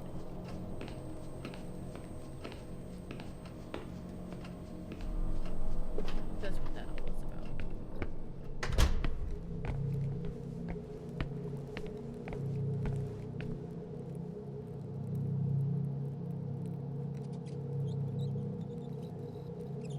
about. Oh! Omar, down the stairs.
Oh, this is that part with that mini game.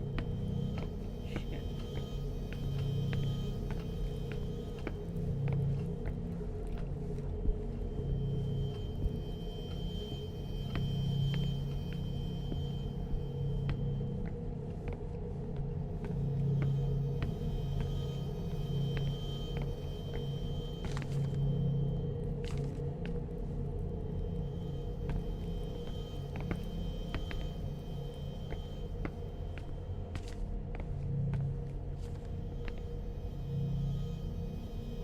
Biography of the Legrand family. House of Legrand, which later merged with the House of Augsburg, and its ups and downs over the years. The rise and fall of an industrial empire, and the squandering of a legacy by Argos Legrand, last heir to the huge family fortune, who spent his life obsessed with investigating the paranormal, make this one of the most thrilling volumes of the collection.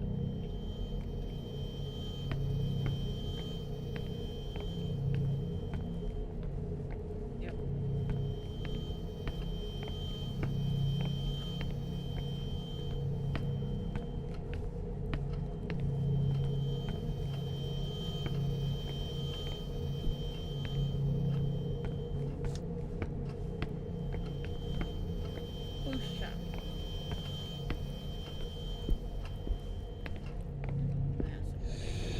Uh-huh.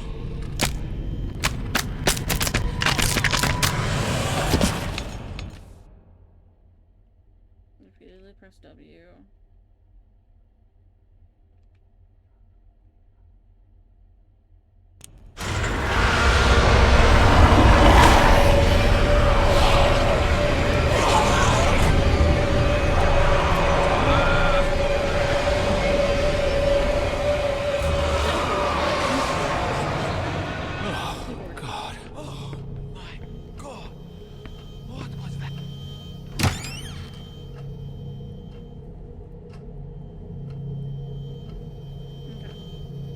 So we're kind of back to where we were at this point.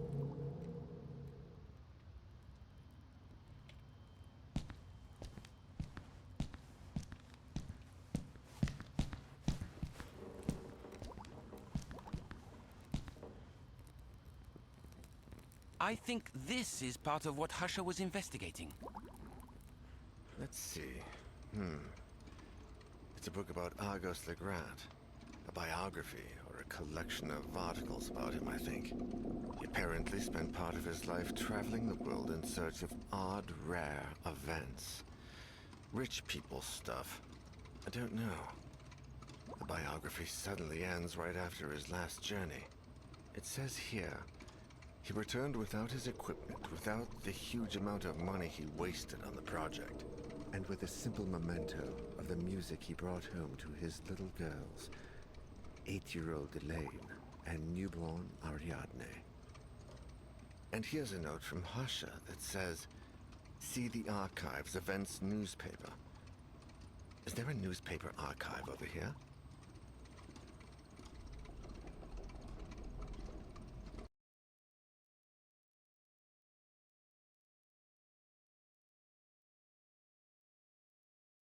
I mean, maybe.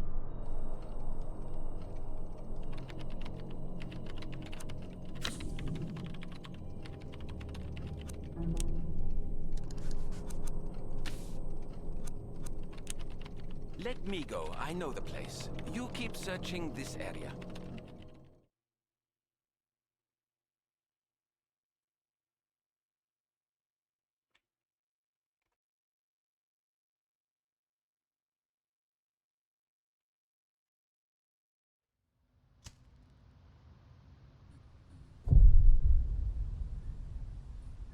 History department, newspaper archive.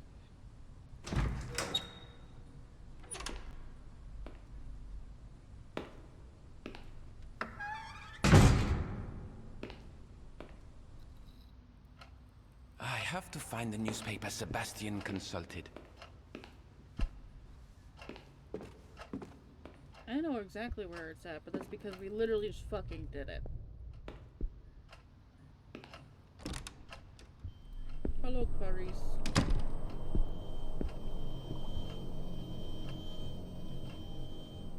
'22nd International Conference on the History of Science. It was I was held in Beijing, and I was there, sent by the university.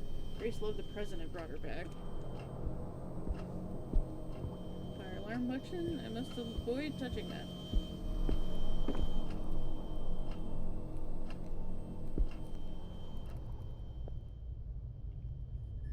Hey, Coco.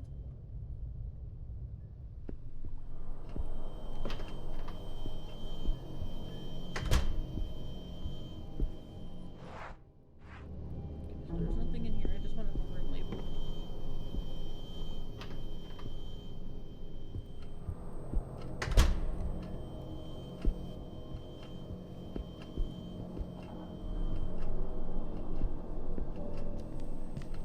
The newspaper should be available on microfiche now.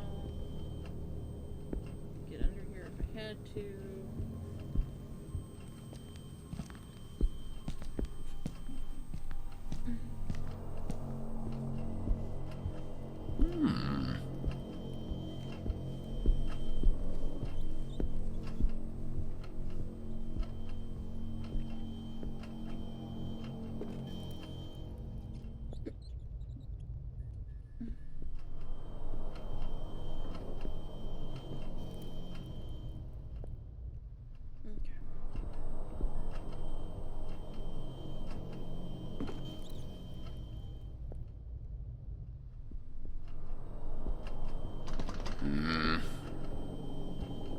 Okay, that's the change door.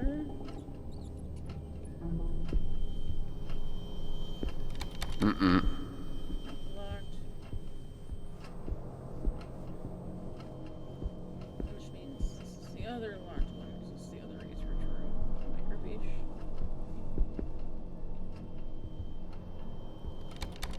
No. No.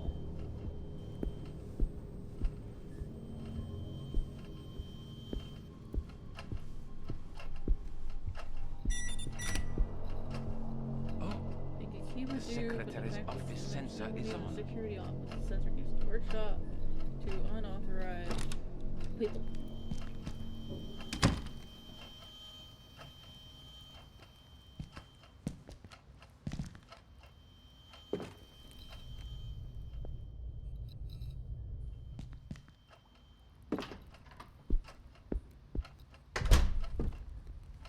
Uh-huh. Radio used by the janitor. Mm-hmm. Battery cover stuck. I can't open it. Okay.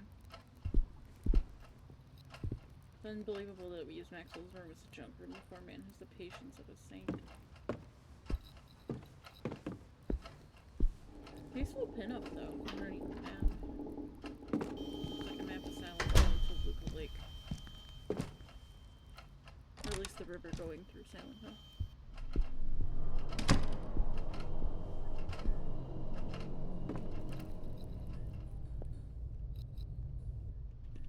Well, now we're kind of speeding through this, so that makes me feel a little bit better. Because now I kind of know what I'm doing. To some extent. Notes from the painters. I brought Secretary flowers today and she wasn't there. Nobody was. Where'd everyone go? The whole crew was supposed to be here to paint. This is a joke. I don't think it's funny. I'm not painting by myself. I'm gonna sit here and bum around until the joke is over. If you're not here by then, I'm out of here. You can tell the boss if you want. Tell him what you think it's funny for all of you to disappear just because I was half an hour late. See if he laughs. It's not funny. Seriously, it's not. Turn on the lights. Please turn on the lights. Please.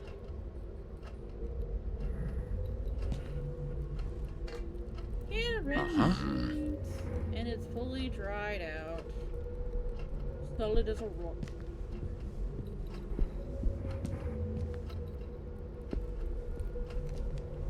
Seriously, actually. Looks like everyone disappeared all of a sudden.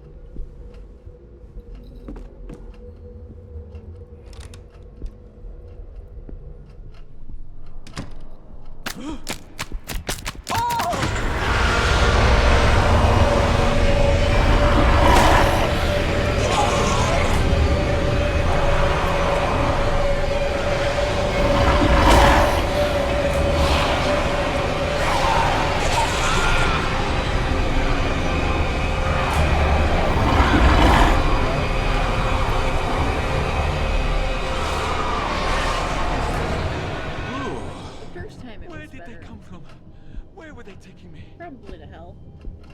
If I had to guess.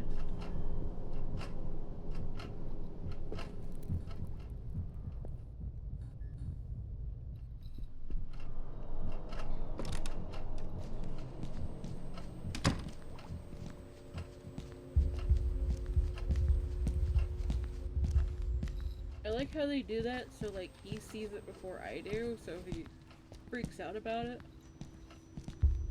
For the name of God, what the heck are those pictures?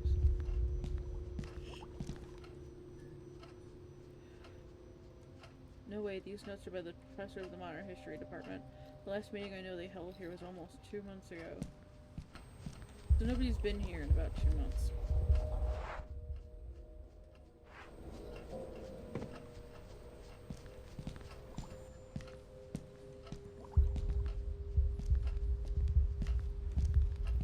Just a jump scare to freak out your character.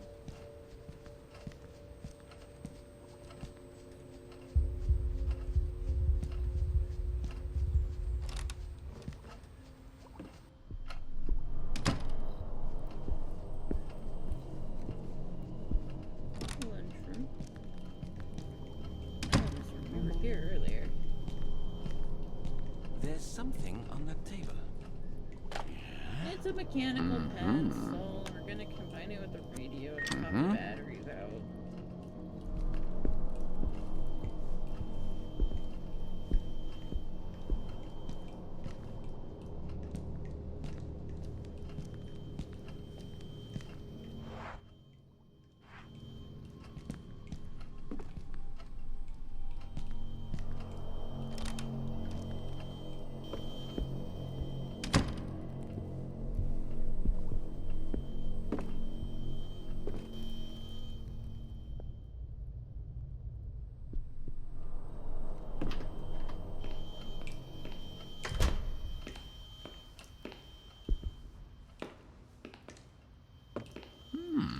At least the emergency exit isn't locked. If it weren't for Grace coming to search for me and Sebastian, I'd get out of here quick. Blaze rolling against paint walls. ceilings. What do you have to say about the funky Marino? Well, I see the professor is as popular as ever among art history students. I think I know who did it. Oh boy.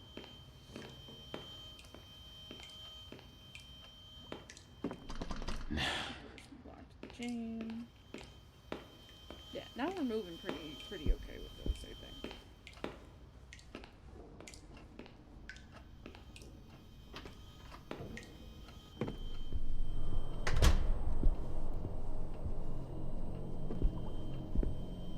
No facility can be without its junk food machine. Grace loves it, of course.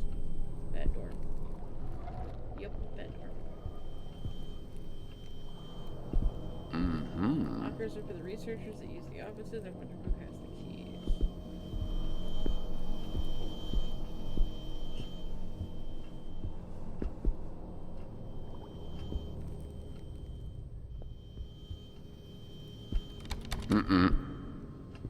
Maxwell should have the keys.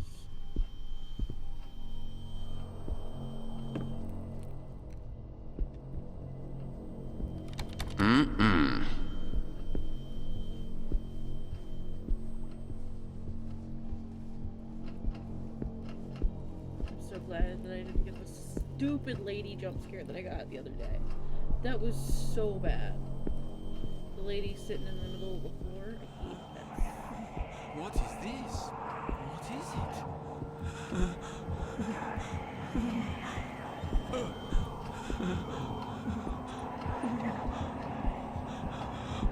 I don't understand a thing.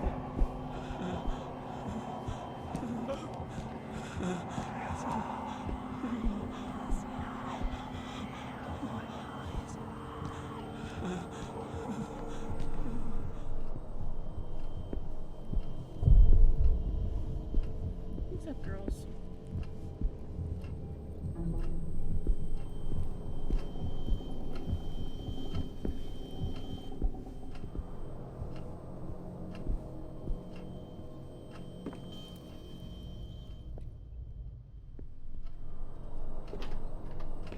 I'm gonna go to the library part again and then stop because I have a massive migraine. Greetings! How are we doing tonight? Happy time zone. I'm Onyx, your resident oddball. This is chapter 3 of Song of Horror. I generally do horror games, cozy games, that kind of thing. Resident Evil is my favorite series, but I'm doing a horror themed one of stuff I've never played before. And this is my 3rd game of the month. And I may be interrupted every once in a while by a beautiful pit bull and a husky.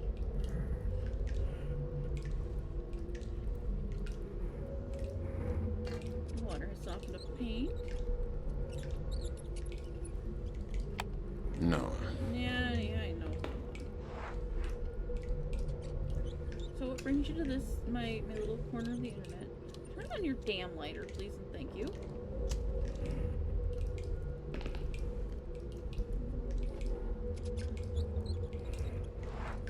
Inventory.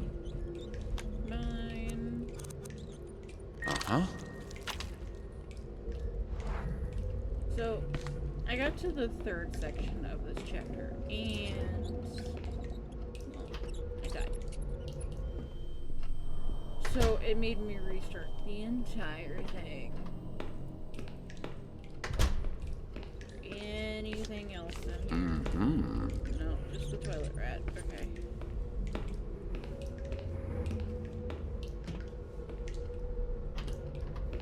Normally I play this on controller, but it's currently occupied. So we're playing this on challenge mode via keyboard.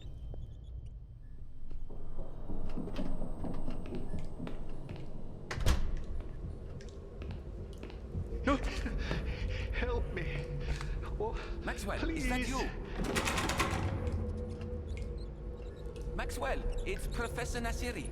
Are you okay? Can you get out? No, no, no, no. I can't get out. My flashlight is out of batteries. I need batteries. All right. I'll try to help you with this. First, Maxwell, I found your ring. give him his ring back. Oh, thank you. Thank you so much. I thought I lost it forever. And then he asked for batteries for his flashlight. Used. Maxwell, I got your batteries. Oh, thanks. It's so dark in here. So dark. Poor Maxie.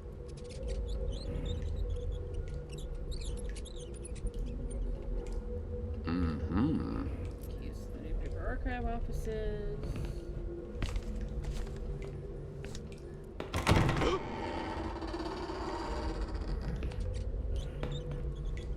Maxwell, are you there?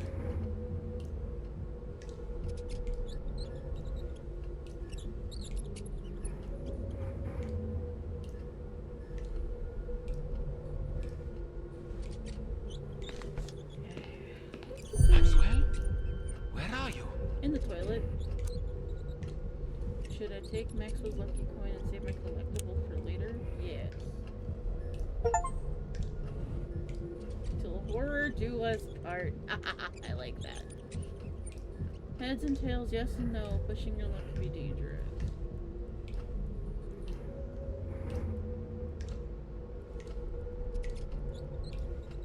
Ship in the Lighthouse, 1992.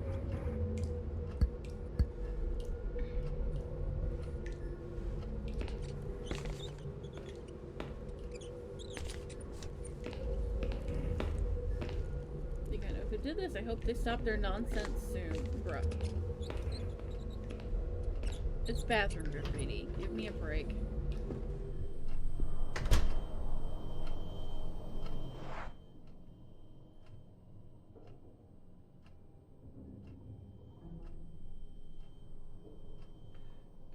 So now I have the keys and the paint.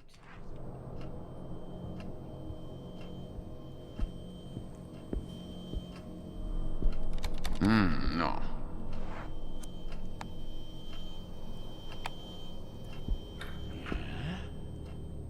Oh, right, the key fits.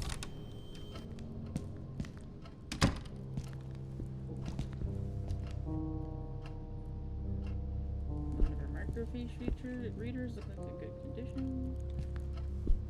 Okay, so looks like they belong to Sebastian.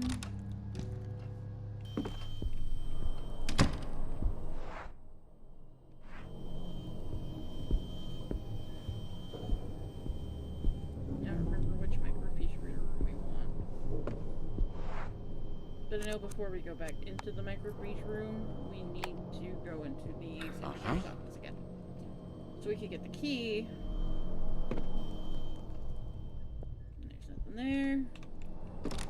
Get in. Just go to the room. Mm-hmm. Looks like it's in good condition.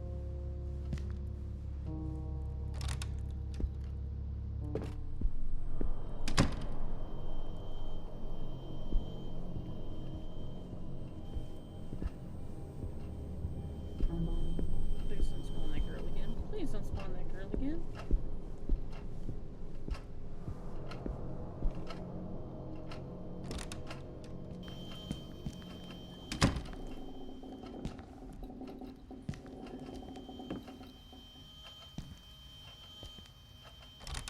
I goofed it. Hold on. Un momento, por favorski. Yes. At least no one can tell me off here. When even the professors are sick of the bullshit. I should be able to get into the secretary's office now.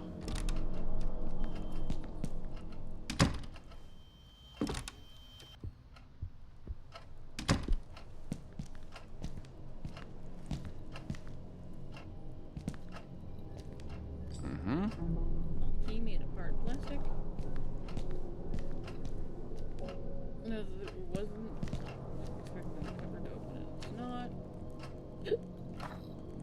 Department Newspaper Archive, Secretary's Office. Date 17th August. Name Jill. A. Professor West. Room B. Professor Husher. Room C. Empty. Incidents and comments? Becca, read this as soon as you see it. Professor Husher's acting weird. He wanders around the archive all day, lost in thought. This is odd, even for him. He barely even answers me. Sometimes he carries a music box, and he winds up every now and then. Mr. Spencer has taken him to task several times, and whenever he does that, it looks as if Husher has just woken up. Then he goes back to his office and spends hours holed up in there. Chris says he's the same at night, if not worse. We think he slept in his office. Because no one has seen him for days. Or no one has seen him leave, and William says he heard strange noises that sounded like screams. But when he went to check, nobody was there. Gee, who would have thunk? Today he asked me about the Northern Advertiser's Archives, a small newspaper from some godforsaken little town from 1913. What the hell would he be looking for?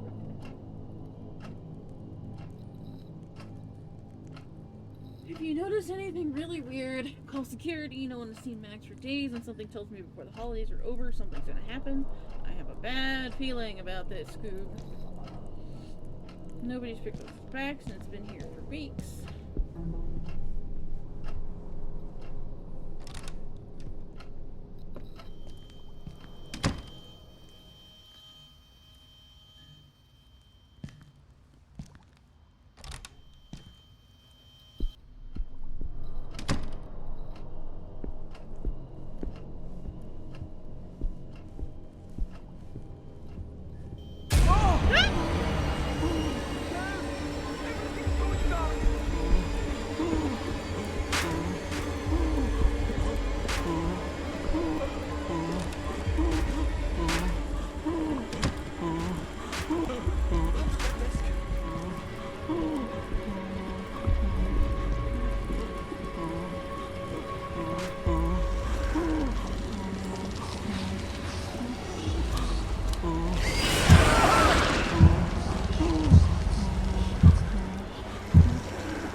normal? Have I lost my mind? Perhaps.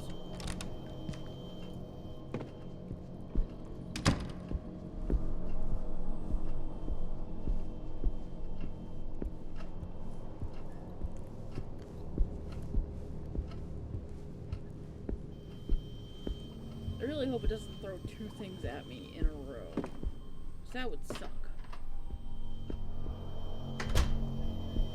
Because I know some of these interactions are definitely, like, obviously scripted. Like that one was.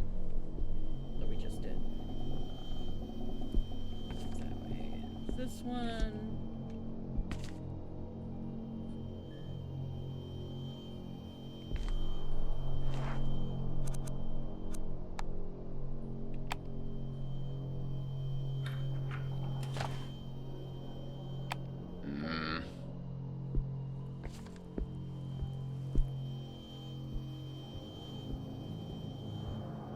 I like how Grace gets a different set of scares. Like, that's really cool.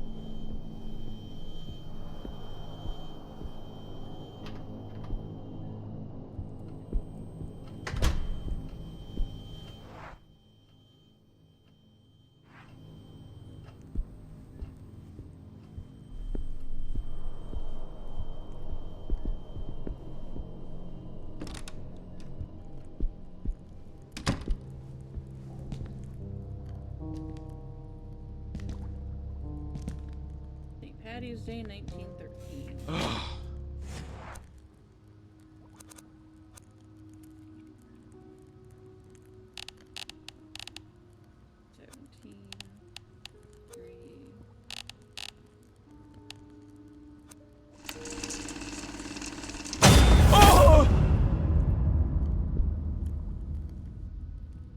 Oh my god! Never mind.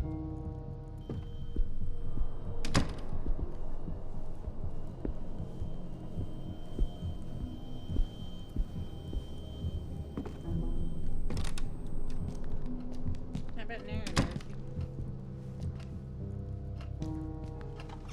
Whew.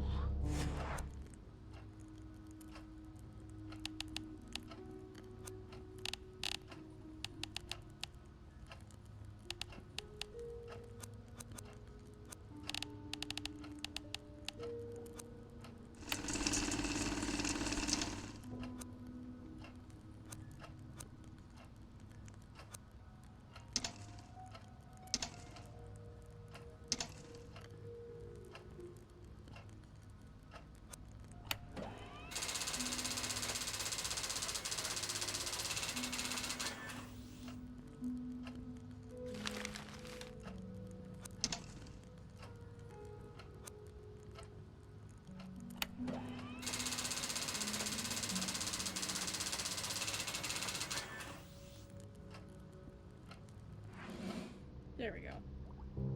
Found what Sebastian was looking for. News about Argos Legrand's death printed from a microfiche. Okay. Because Daniel's gonna read it when we leave anyway, so.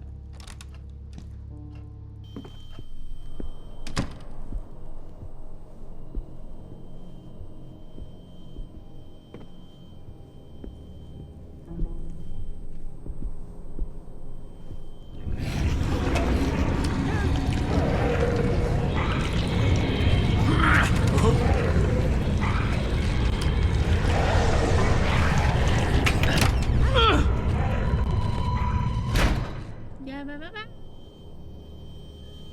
And now we're caught up.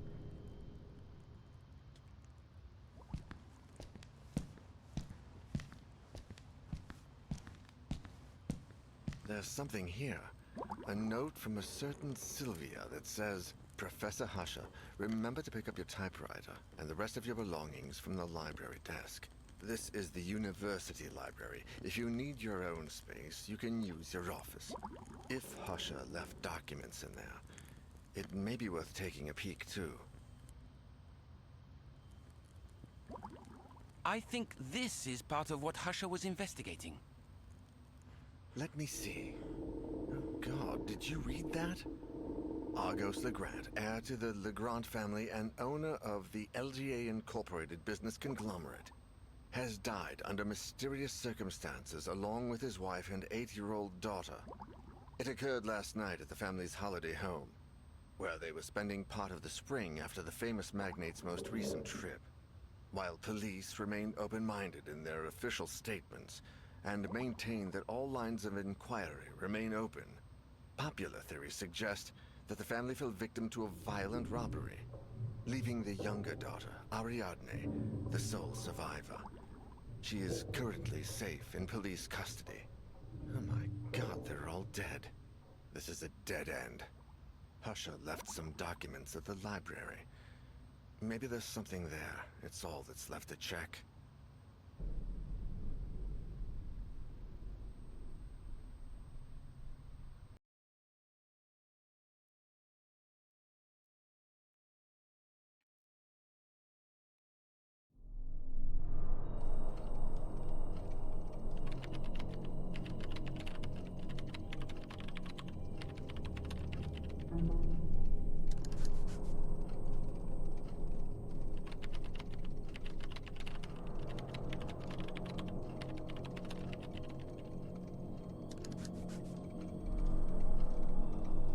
We'll go next here. We're still gonna go with Olimar until we can't anymore. Let Like, me go. I'm I know gonna the kill her or place. whatever. You keep searching this area. And after we load in, I'm gonna stop so I can go find some dinner and calm and like get rid of this headache.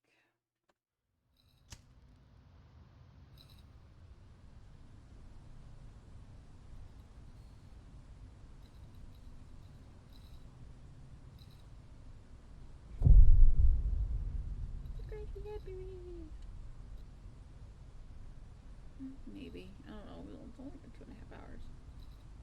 Maybe we'll see if we can run this. Let's see if we can kick chapter 3's butt. If we lose Omar, then we'll stop. All right. Everything looks calm.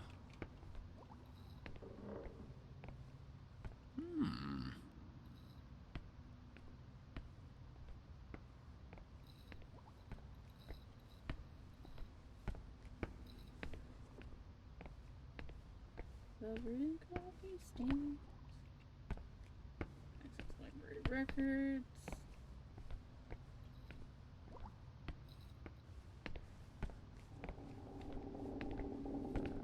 Two ancient copies of the Quran. When I see them, I feel bad. I'm not really practicing, especially now.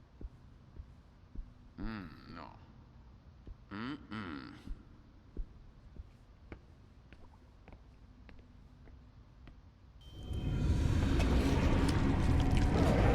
What's going on here?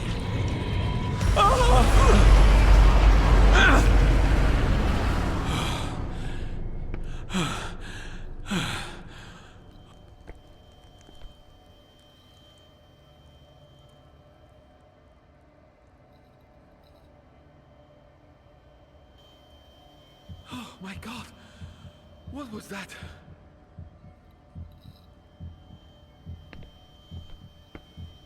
Hooky dook. That's what it was.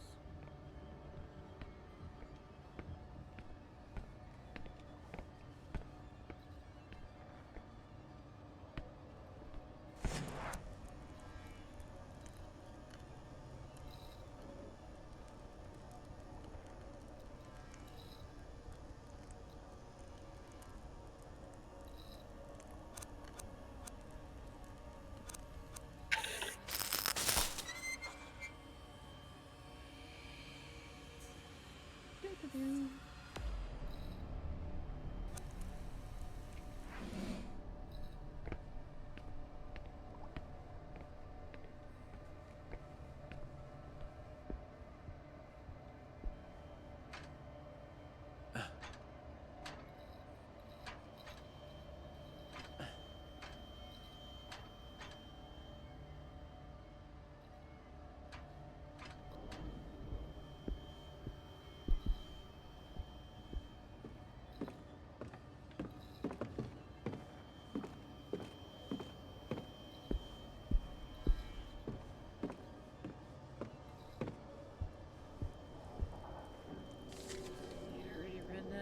Egyptians.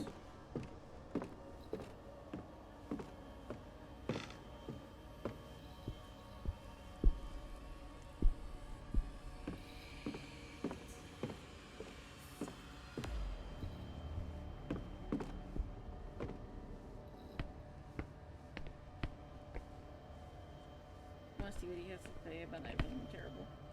The portrait of Ivan the Terrible when he was young. It's not very well known. Grace didn't believe it was really him. Just looks like Jack Osborne.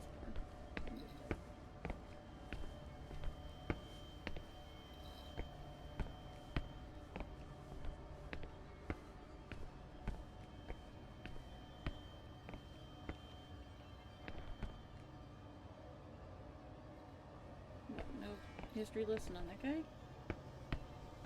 Okay.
Damn.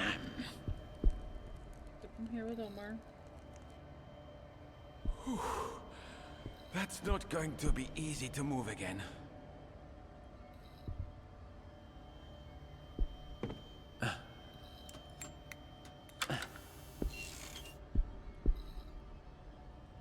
Okay. I should go back to the monitors.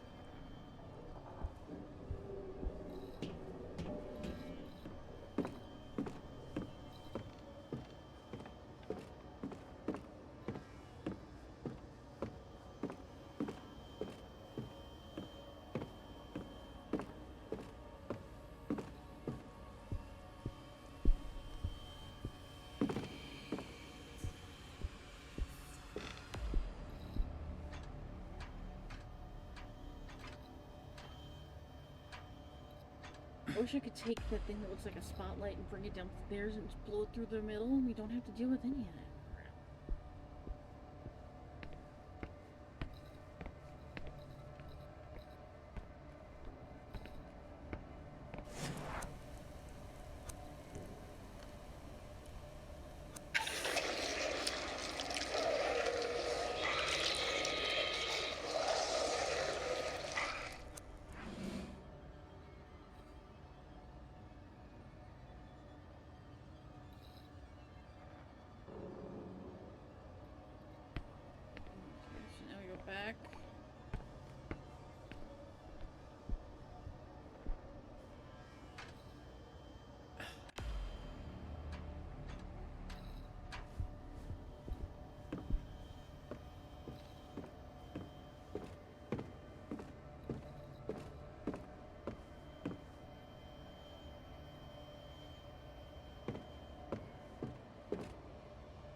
Let's see what you can do.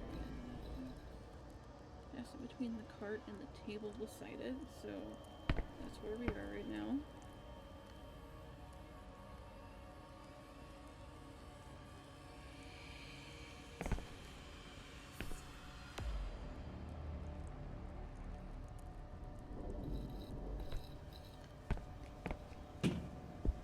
Between these two bookshelves is safe. Okay. The camera angle will change to a far away view of your characters. Reach the wall ahead. Pass by the first bookshelf to your character's right.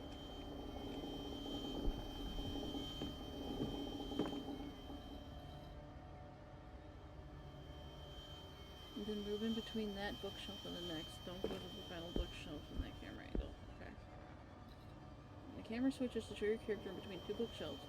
Walk to the center, and in between two tables in the middle.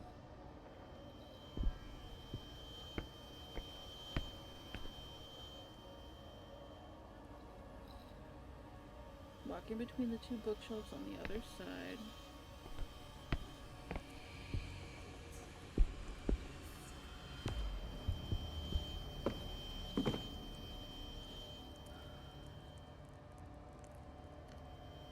With a red book on it to the right.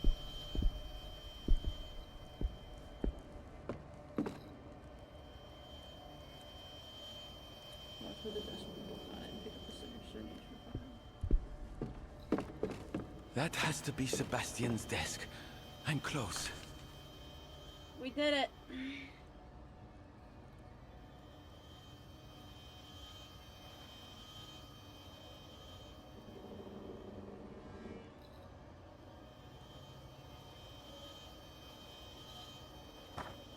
Sinister Nature, Edgar Odell and William Lasley. Sinister Nature. Interesting. Damn it.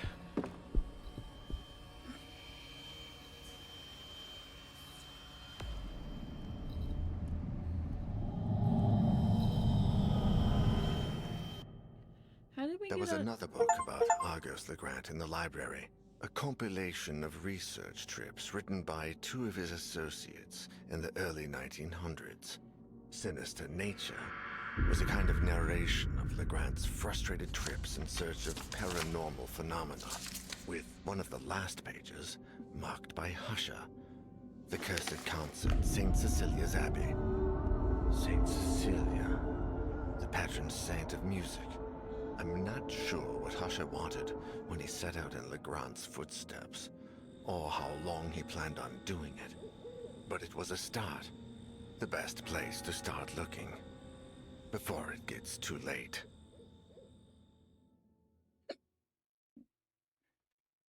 The day before.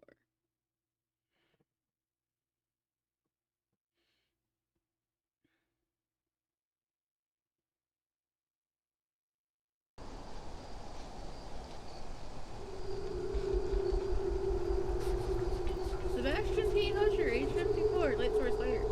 An eccentric character with traditional tastes, Husher is a prolific writer of historical fiction who combines literary creation with a professorship at the State University of Arts and Humanities.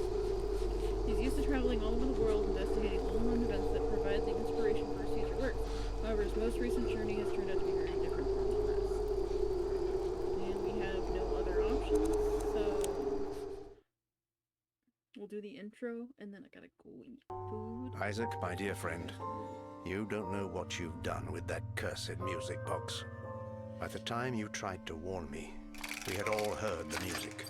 Now I find myself trapped in a tragic race against time. I had a hunch. I thought that perhaps by returning the box to you...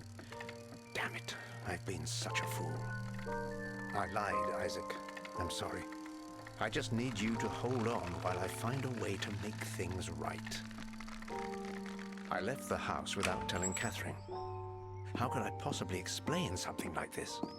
I thought she'd never believe me, and I was wrong. But now it's too late.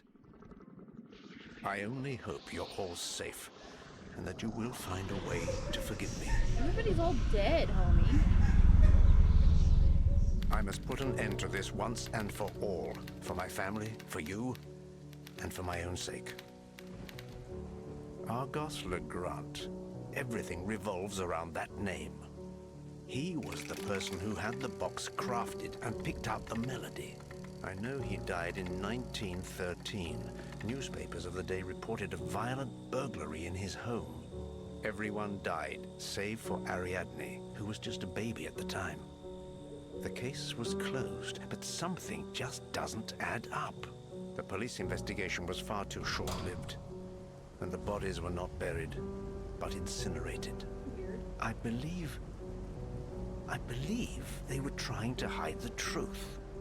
I discovered that the book, Natura Tenebrosa, was written by two of Legrand's collaborators. The same two who followed him across Europe, researching all matter of ridiculous legends, all equally far-fetched. The last case in the book speaks of Legrand's last journey, on which he embarked just before making the music box. I've followed in his footsteps for weeks now, visiting every place, following every lead about that melody. Alas, I have reached the last leg of this journey, in the north. I find myself among the deserted ruins of St. Cecilia's Abbey, now covered in snow. Here, in 1912, the annual concert in honor of the patron saint of music was held. Legrand was not there at the time, but he came to investigate soon after. Every single person who attended that concert died or disappeared in mysterious circumstances, and the Abbey has been abandoned ever since. The connection is clear. I know there must be something here, a clue I can pursue. If not, I don't dare think about the future. I can barely distinguish what's real from what's not. Something is watching me, following me, drawing closer and closer by the day. The melody still haunts me. Its notes echo constantly in my head. With each passing minute, they sound more ghastly and foreign. I see darkness all around me, and shadows lurking in the corners. I see my world merging with something else. I see another place. The black figure. I feel it's here with me.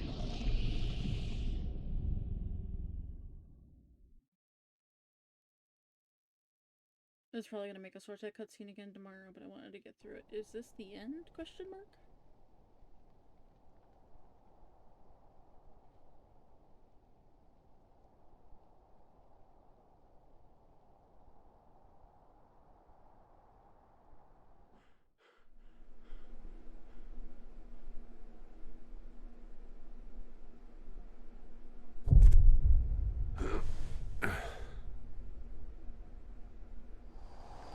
Time to move.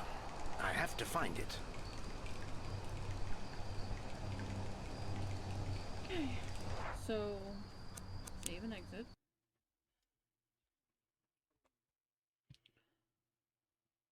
Thank you to everybody who came in, hung out, asked Shakira for the challenge of taking off my glasses for 5 minutes, to Meteor Beast Rider for being a new person hopped on in, and everybody who lurked and all that. But this is Oddball signing off. Stay scary. Be good to each other. Be safe out there. And I will catch you on the flip side with chapter 3, part 4, or whatever. I think there's 5 chapters total, so we're getting there. Peace out, my Boy Scouts and Girl Scouts.